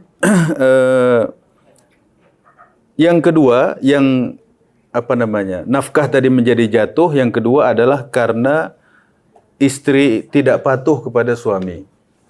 Ya, atau yang disebut dengan nusuz. Ya, disebut dengan nusuz. Tidak patuh, tidak taat, ya, atau tidak melayani suami. Maka apa namanya? Nafkahnya gugur. Jadi nafkah itu ada kalau misalnya hubungan suami istri itu berjalan dengan baik. Ya Bu ya. Kalau istrinya lari terus ya, kabur ya nafkahnya udah nggak ada. Ya. Kenapa Bu? Iya. Ya, apalagi begitu, kabur ya, pulang ke rumah mertuanya ya nggak ada nafkahnya. Ya. Sekalipun ya, yang namanya hubungan suami istri itu tidak bisa tergantikan, harus ada. Dan itulah yang menyebabkan rumah tangga itu akan bisa berjalan dengan baik. Makanya kalau salah satu di antara mereka atau istrinya misalnya tidak bersedia melakukan itu, maka nafkahnya gugur. Ya, disebut dengan nusyuz. Tidak. Makanya kadang-kadang ada laki-laki itu istrinya entah di mana, nggak mau tinggal sama dia, tapi dia belanjain tiap bulan. Nah, itu salah. Salah. Kalau berpisahnya karena ada kerjaan misalnya. Nah, Saya juga punya karir atau apa gitu. nah kalau sama-sama ridho nggak apa-apa. Kalau sama-sama ridho, misalnya istrinya entah tugas di luar kota, entah sebulan, entah 2 bulan ya, suaminya ridho, ya nggak masalah. Ya, nggak masalah. Tapi kalau suaminya tidak ridho, gugur. Ya, kadang misalnya dari awal nikah mereka sudah sama-sama paham. Contoh misalnya suami pilot misalnya. Yang satu lagi apa? Pramugari. Pergi ke Amerika, pergi ke Saudi, entah kemana-mana larinya. Tapi mereka sudah saling faham, sudah saling mengerti dan sama-sama ridho, nggak apa-apa. Tapi ada orang yang bilang, pokoknya nggak ada, istri tiap hari harus standby di rumah. Dia bilang, sudah. Gitu. Ya. Nah.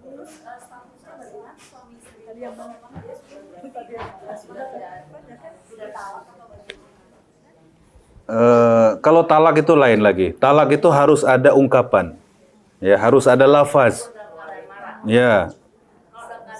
Semua orang talak marah, Bu. Semua orang talak marah. Ya. Hah? Ya. Ya. Jadi jadi sesungguhnya yang dimaksud marah itu adalah marah yang menyebabkan dia nggak ngerti apa yang dia bicarakan. Ada orang marah itu sampai apa namanya ya? Mungkin sudah sampai ubun-ubun nggak ngerti dia ngomong apa. Iya. Tapi secara umum orang cerai itu pasti karena marah. Ya pasti marah. Jatuh satu. Tetap jatuh itu. Enggak, jadi maksudnya gini, talak itu talak itu satu. Habis itu dia rujuk.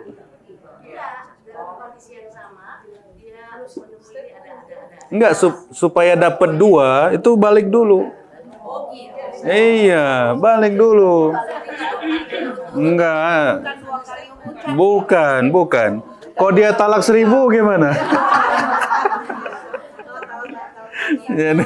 jadi maksudnya talak 1, ya kan? Habis itu masa iddah. Ternyata dalam masa iddah rukun lagi, balik lagi, alhamdulillah, ya kan? Besok ternyata 2 bulan lagi ribut lagi, dia bilang itu lagi.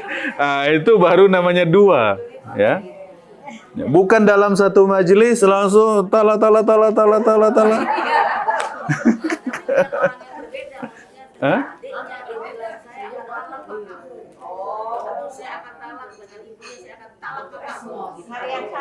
Enggak, itu masih kata-kata akan, belum. Secara harfiah tidak. Atau saya talak.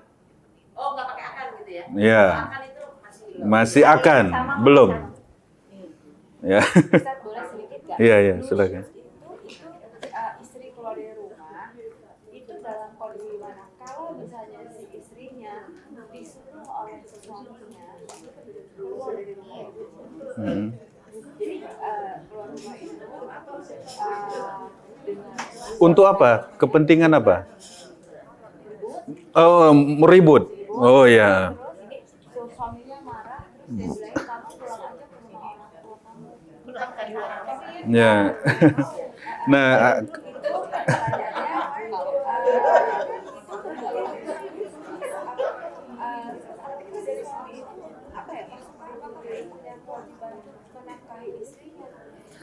kalau misalnya ya diusir ya, atau bahasanya tadi mulai sekarang kamu saya kembalikan kepada orang tuamu, atau kamu pulang ke orang tuamu.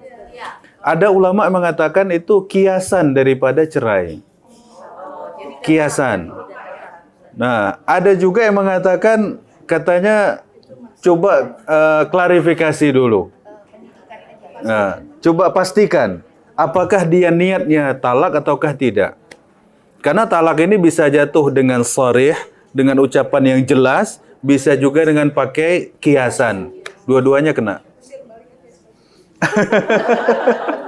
Makanya kata Nabi dalam hadis, ada tiga macam hal yang tidak boleh main-main. Walaupun main-main tetap akan kejadian, akan jatuh. Ya. Nikah, kemudian yang kedua talak, kemudian yang ketiga memerdekakan budak. Jadi nggak boleh main-main nikah. Misal ketemu anak laki-laki ganteng. Misalnya saya ketemu anak laki-laki ganteng. Kamu ganteng banget ya, keren, pinter. Sudah aku nikahkan kamu dengan anak perempuanku. Kata dia, aku terima. Jadi. Makanya kata Nabi, ada tiga perkataan yang diucapkan dengan sungguh-sungguh akan jadi, diucapkan dengan main-main pun akan jadi. Nah itu. Ya. Nanti mahar gimana? Maharnya bil ma'ruf. Yes. Maharnya apa? Bil ma'ruf. Standar daerah sini berapa? Itu gimana tuh Ustaz? Zaman-zaman anak TK kan bicara begitu. Nah, itu hati-hati. Hah? Iya, bapaknya. Karena wali itu bisa jadi bapaknya, abangnya, pamannya, sepupunya, kakeknya bisa. Makanya nggak boleh main-main. Ini lafaz sensitif, keramat ini, nggak boleh asal-asal. Nggak bisa. Ya. Apalagi misalnya cerai, dia bilang, "Dek, kamu cantik banget ya. Hari ini aku cerai ya." Jadi cerai. Nggak boleh main-main itu. Itu apa? Sensitif. Garis merah itu nggak boleh lewat situ. Ya. Hah? Ibu-ibu kok suka? Orang yang dicerai dituduh karena musus itu perempuan yang menjaga apa musus itu Apa namanya? Tidak taat. tidak tahu. Terus suaminya itu akhirnya istrinya minta cerai. Terus suaminya minta dibalikin mahar, itu gimana Ustaz? Enggak.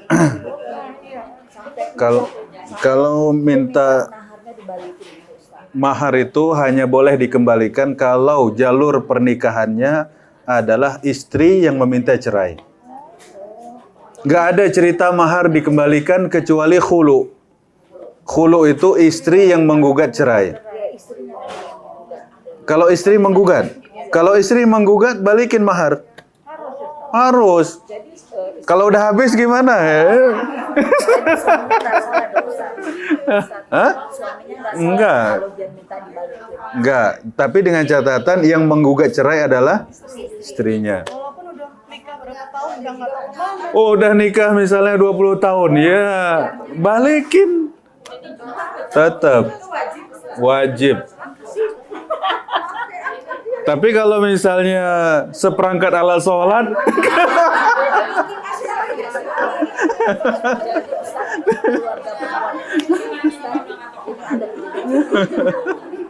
Terus keluarga perempuannya semuanya itu marah. Jadi emang laki itu minta mahar itu yang nggak apa-apa ya Ustaz? nggak apa-apa. Karena istri minta cerai. Karena istrinya nungguin suami yang cerai, suaminya nggak mau. Iya. Akhirnya istrinya yang pergi. Iya. Sebenarnya dia nggak mau ngasih wakidahnya itu, wakidahnya itu dia nggak mau ngasih sama minta dibalikin uang mahar. Iya. Tetap. Iya, pokoknya atas nama minta cerai dia balikin. Ya, Bu ya.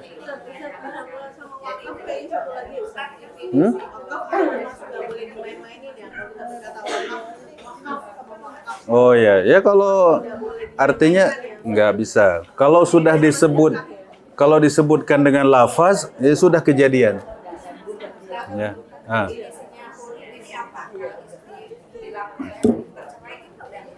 Iya, khulu itu artinya istri menggugat cerai. Pengadilan.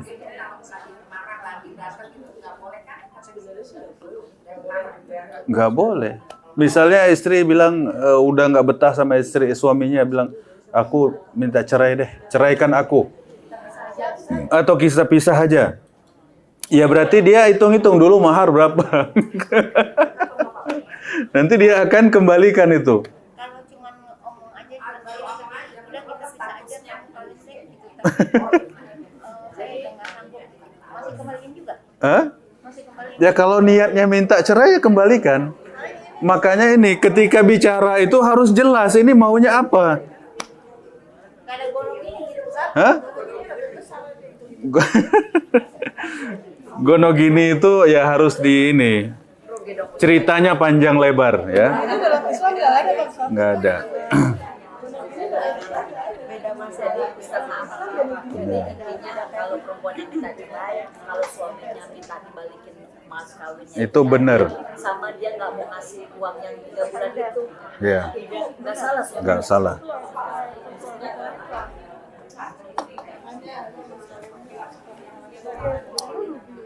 Ya Bu ya. Kenapa? Khulu?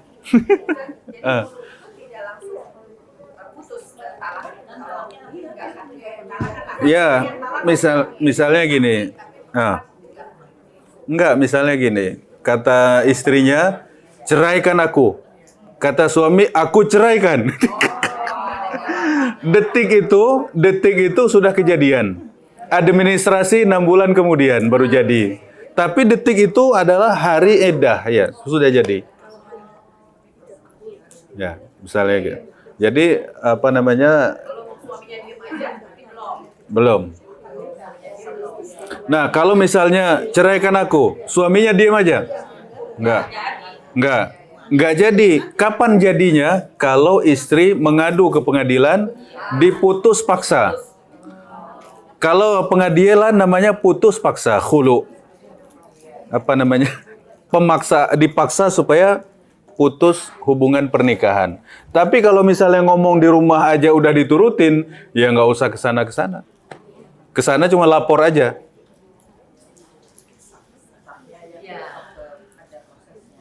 Ada proses administrasinya ada.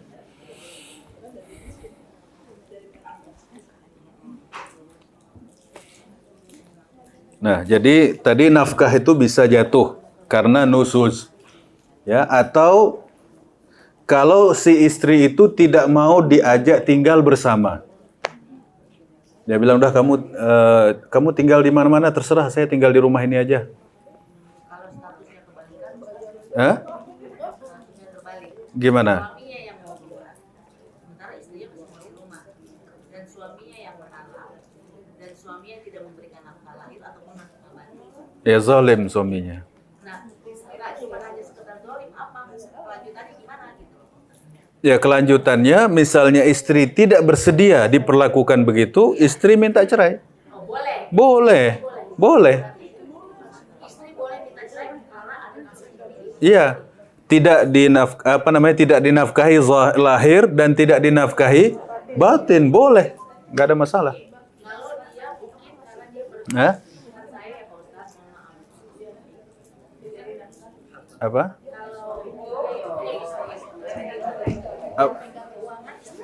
Oh gitu. Sementara suaminya ini berkali-kali melakukan tindakan pelecehan terhadap perasaan istri. Dia pokoknya banyak lah teman-teman wanita lainnya yang gitu deh. Sekali buat anaknya kecil dikasih, oke, kita rujuk lagi. Kedua, oke. Ini ketiga anaknya udah selesai, istri yang putus itu sok. Aku putuskan, aku tidak cerai maka. Itu gimana? Nggak apa-apa dong Pak Ustaz? Nggak apa-apa. Udah amat sangat tersakiti deh. Iya betul. Boleh, nggak apa-apa. Tapi duit yang pegang istri semua. Karena bisnisnya kita berdua yang jalanin. Ya, kalau bisnisnya berdua harus dihitung dari awal.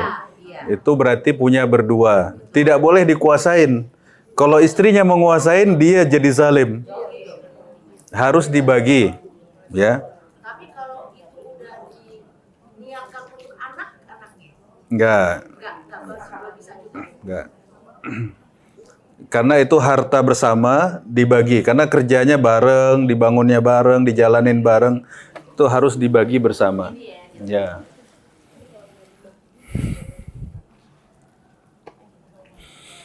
Nah, kemudian termasuk hal yang dapat menggugurkan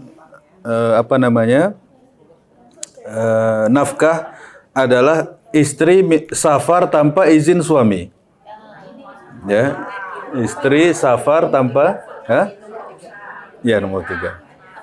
Istri safar tanpa izin suami. Nah? Oh enggak, kalau ini bukan safar namanya. Safar itu difahami orang, pokoknya dia berpergian, perjalanan. Kalau cuma pergi muter-muter sini, bukan safar, ya. Diizinkan kan? Diizinkan apa tidak? Kalau tidak itu nggak boleh. Kalau tidak diizinkan jangan, nggak boleh. Suami ngomong terserah, itu apa ya?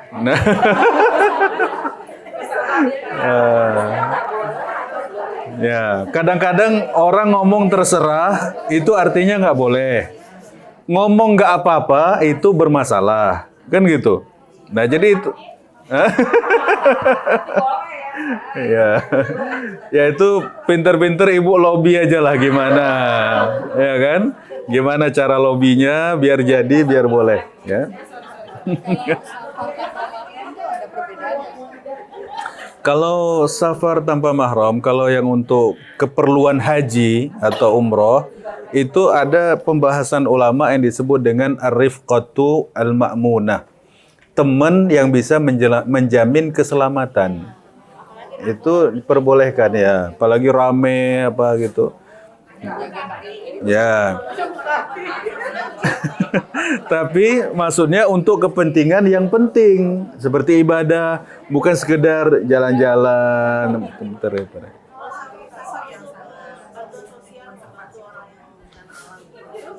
Ya. Ya kalau sampai safar sehari semalam tidak dibolehkan. Berdosa. Iya, jangan sampai berbuat baik tapi dengan melanggar syariat yang lain. Nah, ini tidak dibenarkan cara-cara seperti itu.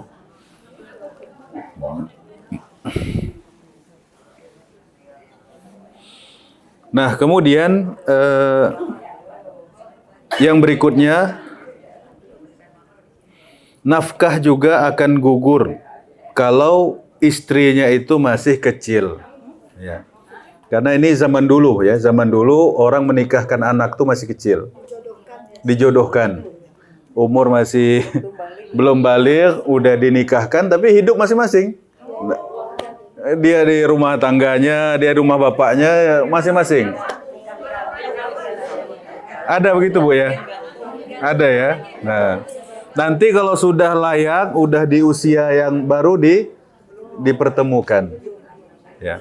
Termasuk raja-raja dulu untuk mendamaikan supaya tak berperang, akhirnya dinikahkan dulu. Dah kita nikah, udah saudara, nggak mungkin kita bacok-bacokan, dah saudara. Ya, itu nikah yang sah. Nikah yang sah. Sah. Cuma nanti ketika sudah layak, sudah siap, baru disatukan. Ya. Nah, sebelum dia layak, itu tidak ada kewajiban. Ya, karena dalam kondisi masih kecil.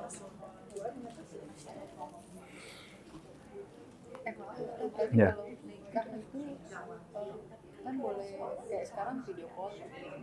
Video call.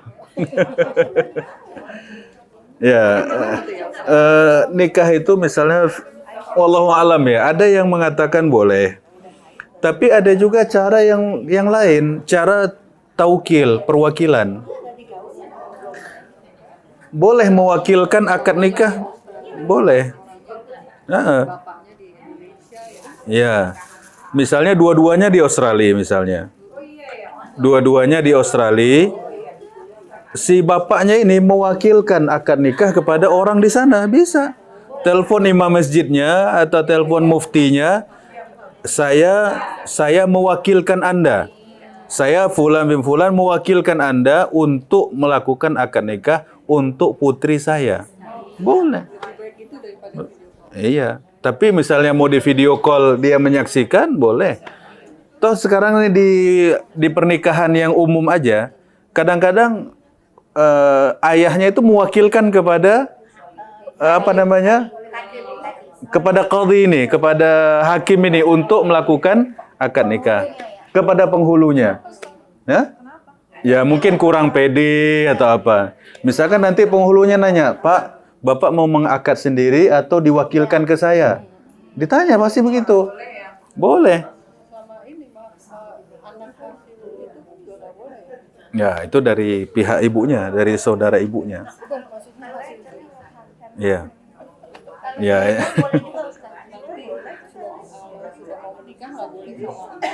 Iya, betul. Iya, betul. Tapi dari keluarga ibunya boleh.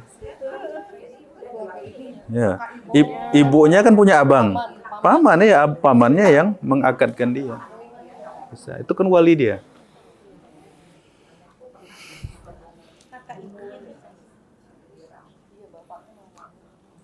Nah, bagaimana? Sudah cukup? Ada hal lagi yang ingin ditanyakan? Ya, sudah. Nah, kemudian atau ada satu lagi pembahasan, kalau seseorang menikah akan tetapi belum sampai serumah, kemudian istrinya sakit, dan mereka berpikir untuk tidak melanjutkan, maka tidak ada kewajiban nafkah. Belum digauli. Ya, akhirnya akan cerai. Jadi baru nikah, tapi belum sempat serumah, misalnya jatuh sakit dan parah. Nah, pada saat itu boleh dijatuhkan, misalnya cerai, sudah setelah itu tidak ada kewajiban nafkah. Ya.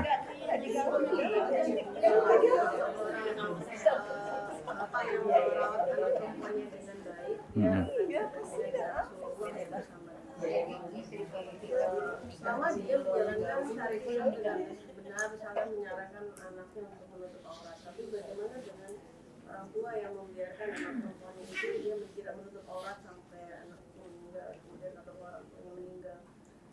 Walaupun dia sudah menyarankan tapi anak tidak menjalankan, itu bagaimana? Apakah dia terhalang dari api neraka juga atau malah bapak itu akan masuk neraka? Wallahu a'lam bishawab ya. Ini memang ada orang tua melihat anaknya tidak menutup aurat, tapi nasihat terus pagi, sore, siang, malam. Tidak masalah, Bu. Yang penting kita sudah ikhtiar menyampaikan, memberikan pengarahan. Masalah anak itu dapat hidayah dari tangan kita atau dari tangan orang lain, nggak ada masalah.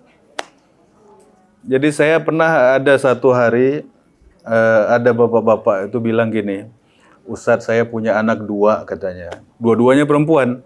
Yang satu udah nikah katanya. Sudah nikah dan sudah berhijab dengan suaminya. Tinggal satu Ustadz katanya. Saya doain pagi sore supaya anak saya ini dapat berhijab. Kemudian ketika makan, ketika pergi selalu saya kasih nasihat supaya menutup aurat. Takdir Allah sampai beliau meninggal, itu anak belum menutup aurat. Tapi setelah bapaknya meninggal, baru anak ini terenyuh hatinya. Akhirnya setelah orang tuanya meninggal baru dia menutup aurat. Artinya dakwah itu tidak mesti kita tunggu hasilnya di tangan kita. Ya, dakwah kepada keluarga, kepada anak, kepada sepupu, kepada ponakan. Jangan ditunggu hasilnya. Kalau kita tunggu hasilnya kita kecewa. Dan menunggu hasil langsung itu nggak boleh. Karena tugas kita fadzakir innama anta mudzakir, hanya pemberi peringatan, hanya pemberi nasihat. Gak boleh kita dikte dia sampai tutup aurat, gak boleh. Karena bisa jadi dia malah kabur atau malah benci atau malah dendam. Ya, berikan nasihat yang baik, berikan masukan-masukan yang baik dengan lemah lembut. Mudah-mudahan kalau dapat hidayah dari tangan kita, alhamdulillah. Kalau dia dapat hidayahnya dari orang lain juga, alhamdulillah. Intinya ini anak dapat hidayah. Masalah dari siapa saja, Allah yang memutuskan. Jadi jangan kita hati jangan sedih. Pokoknya kita udah ikhtiar, bismillah. Sering saya ceritakan, kadang-kadang Bu, Ada orang itu terbuka hatinya setelah 1 kali, ada. Ada yang harus 2 kali nasihat. Ada yang harus 10 kali. Ya Bu ya. Kadang dapat dari kita 3 kali. Dapat dari temannya 2 kali nasihat. Dapat dari lingkungannya 1 kali nasihat. Ternyata goalnya dari tetangga. Ya enggak masalah. Yang penting intinya anak itu dapat hidayah. Udah selesai. Ya, udah selesai. Ya, silakan Bu.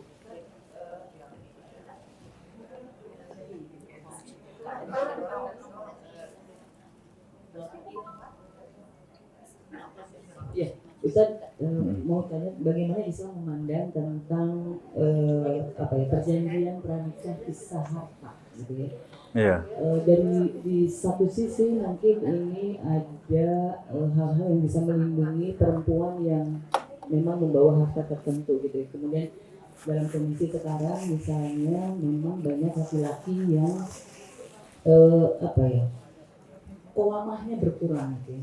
Kemudian potensi untuk melakukan kezalimannya besar. Nah, dalam hal ini bagaimana kemudian Islam memandang ini? Satu itu, yang kedua, nusyuz itu bisa saja dilakukan juga oleh laki-laki, betul nggak Ustaz? Seperti itu. Nah, kaidah-kaidahnya karena kemudian dalam ayat nusyuz itu ada yang terkena tadribuhum, gitu ya, pukullah gitu kan. Yeah. Itu.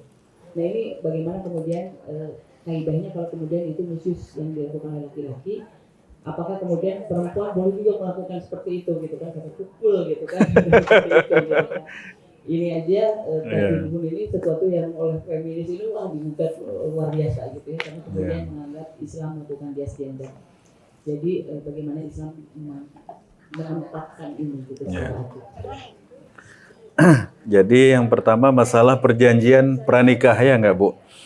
Jadi kadang-kadang wanita itu barangkali dia punya harta yang banyak.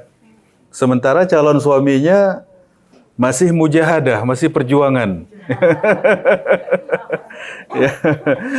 Jadi atau harta waris atau hadiah atau apa ya. Sebenarnya tanpa itu pun secara otomatis harta istri itu harta istri. Harta suami ya harta suami. Tidak ada harta suami begitu menikah kuasai istri, nggak boleh. Jadi yang ada harta suami ya harta suami, harta istri ya harta istri. Tapi di dalam harta suami ada hak daripada istri, yaitu hak nafkah. Tapi hak nafkah tadi bil ma'ruf. Ya, hak nafkah itu bil ma'ruf. Bukan berarti begitu seorang menikah dengan laki-laki, harta laki-laki dikuasain semua. Nggak boleh, ini zalim juga. Zalim. Jadi itu secara otomatis, ya, secara otomatis itu sudah terbentuk seperti itu. Jadi harta orang itu ya milik orang, tidak bisa dengan serta-merta kita akui itu milik kita.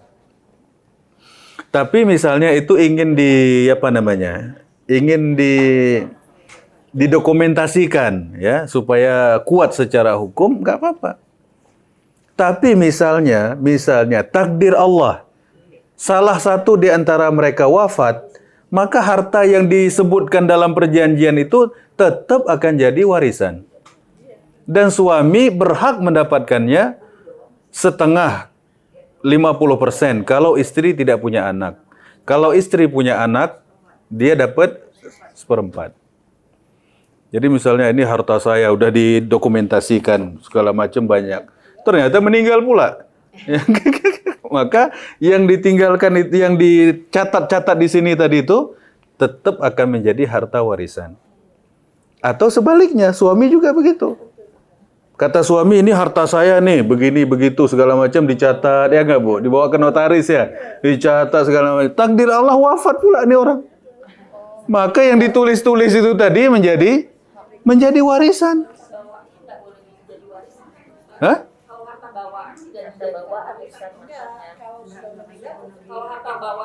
Kalau meninggal tetap. Kalau meninggal udah selesai. Itu warisan istri gitu. Tetap jadi kan ada hukum nasional dengan ada hukum syara gitu ya Ustaz. Enggak, secara syariat begitu. Secara syariat kan Iya. kita tentunya ikut hukum syara. Tapi kemudian hukum nasionalnya kan Ya, tapi ibu notaris gimana? Kalau udah menikah? Kalau sudah ada kematian meninggal pasti ada ahli waris.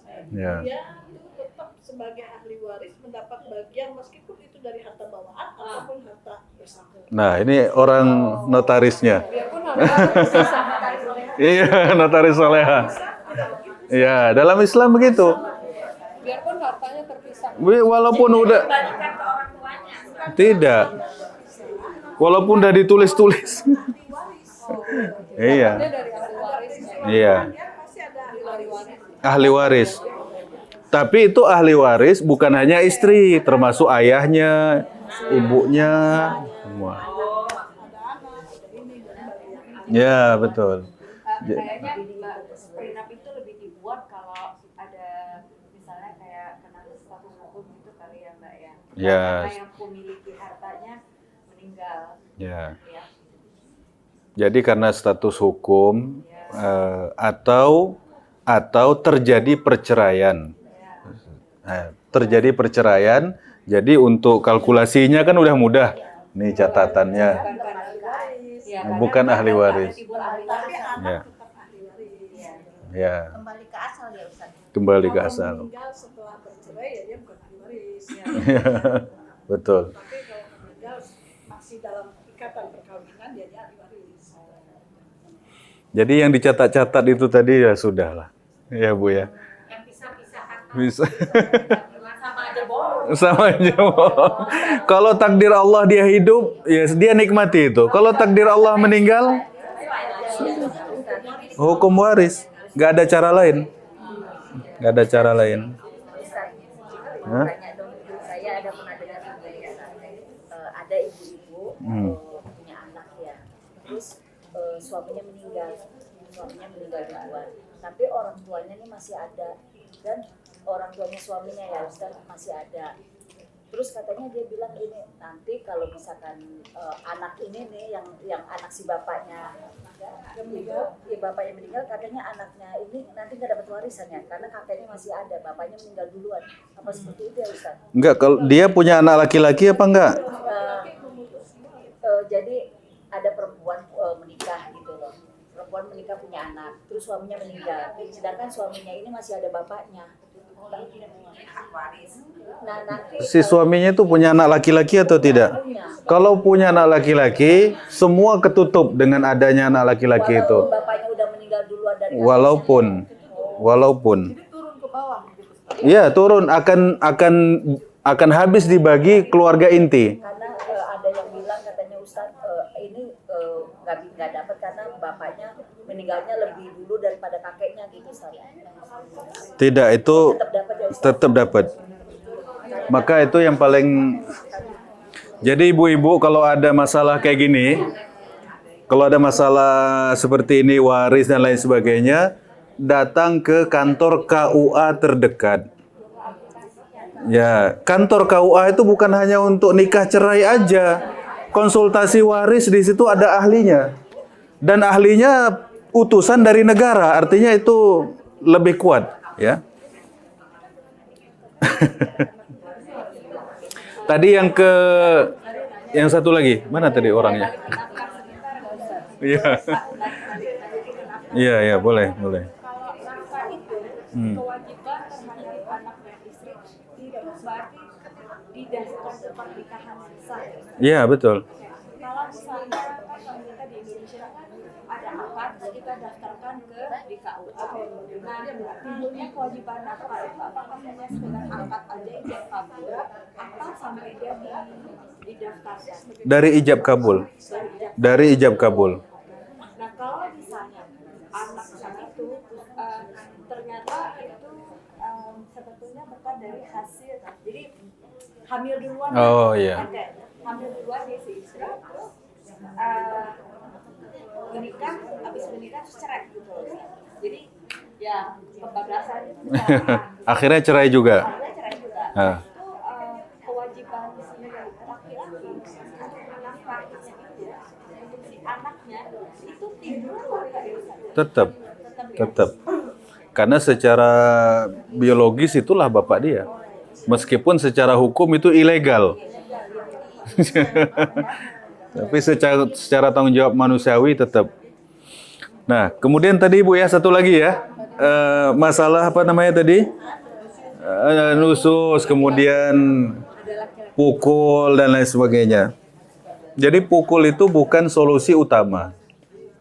Ya, pukul itu bukan solusi utama.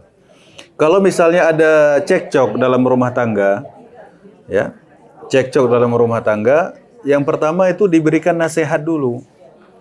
Diberikan nasihat dulu, suami memberikan nasihat atau sebaliknya, atau orang tua yang memberikan nasihat. Kalau misalnya ternyata tidak bisa nasihat itu, maka harus dari pihak keluarga istri utus satu utusan, dari pihak suami utus satu orang utusan. Utusan ini suruh ngomong. Cari orang yang paling luas hatinya, cari orang yang paling bijak untuk bicara. Nanti hasil pembicaraannya itulah yang akan disampaikan kepada kedua belah pihak. Artinya solusi pukul itu solusi yang akhir. Nah, biasanya itu pun ada syaratnya. Tidak boleh memukul wajah, tidak boleh memukul yang bisa menyebabkan bekas, ya, atau membahayakan. Terus gimana pukulnya? Kata ulama pukul di telapak kaki katanya. Artinya iya gitu. Jadi jadi ya, teknisnya saya kurang tahu. Pokoknya ada syarat-syaratnya. Tidak boleh bahkan Rasulullah menyebutkan wala tuqabbih. Jangan kamu hina kalau dia jelek. Enggak boleh. Misalnya kita bilang dia, kamu begini, kamu begitu. Enggak boleh. Jadi, apalagi memukul. Itu lebih berat lagi. Ngomongin dia aja, misalnya yang kita sebut, kita bully wajahnya, itu pun tidak boleh. Apalagi memukul wajah. Ya, artinya bahwasanya, kalau ikut aturannya benar, itu nggak akan terjadi ribut-ribut seperti itu. Makanya kalau saya tuh kadang-kadang berpikir gini, kalau orang itu udah ngomong nggak cocok, udah nggak betah, bubarkan aja. Kalau nggak itu nanti, iya, nanti ada yang cedera, ada yang sakit, ada yang gangguan jiwa, macam-macam itu. Iya itu. Jadi lebih baik, dunia ini luas. Dia nggak cocok sama orang ini, mungkin cocok sama yang lain. Iya nggak Bu? Dia nggak bahagia sama si fulan, mungkin dengan yang lain bahagia. Bukan jodoh. Cuman kadang orang memaksa harus.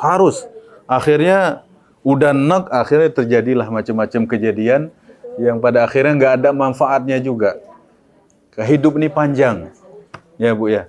Mungkin orang sampai mati. Ya Allah. Iya betul.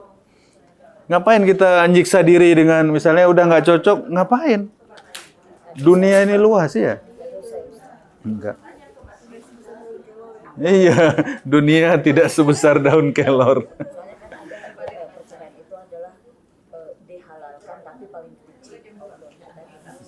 Iya, tapi bukan berarti haram. Tidak artinya haram. Ya, memang ada madorotnya, ada sesuatu yang tidak baik. Tapi itu tetap bagaimanapun cerai itu adalah solusi. Cuman bukan solusi madu lah. Solusinya bruto wali ini. Ya. Solusi terakhir ya. Ya. Ya.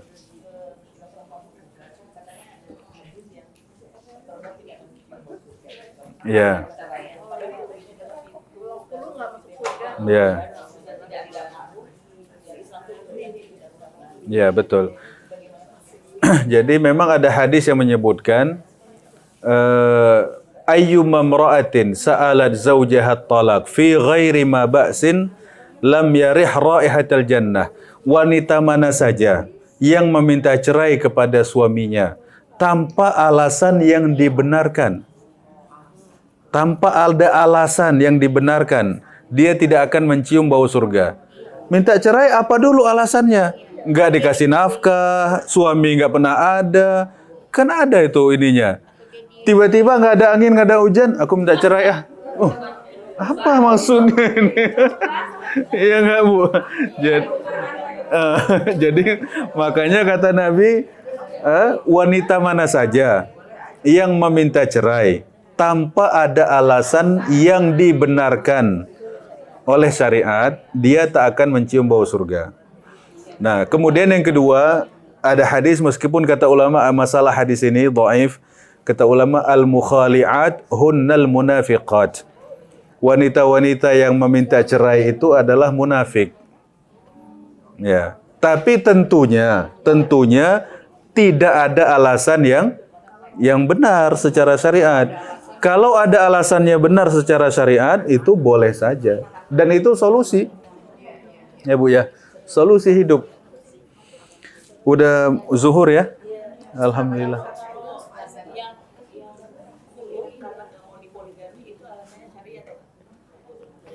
Nah, itu harus.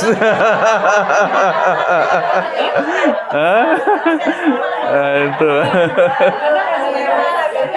Di akad nikah juga ada ditulis itu klausul itu boleh nggak Ustaz? Nah. Ya istikharah dulu lah. Saya secara syariah terima bahwa di agama kita ada poligami, tapi saya tidak mau poligami. Boleh dong? Wallahu a'lam bishawab. Panjang ceritanya itu.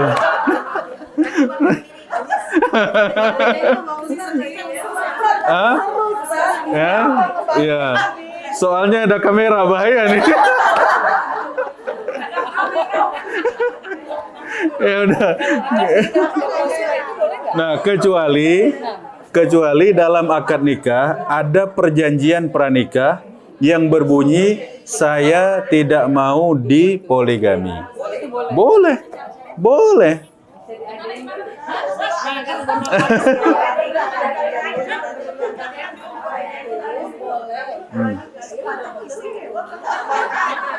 Ya. Apa? Wah, ini panjang lagi nanti. Udah dulu ya. Nanti diskusinya aja. Nanti sambil santai aja ya. Ya, tunggu dulu. Ya. Ini bisa-bisa tambah tema ini. Pulangnya pada maghrib nanti. Ya udah. Ini harus ditemani Ustaz. Iya. Ya, silakan Ibu. Kita tutup dulu dengan doa kafaratul majelis. Subhanaka Allahumma wa bihamdika asyhadu an la ilaha illa anta astaghfiruka wa atubu ilaik.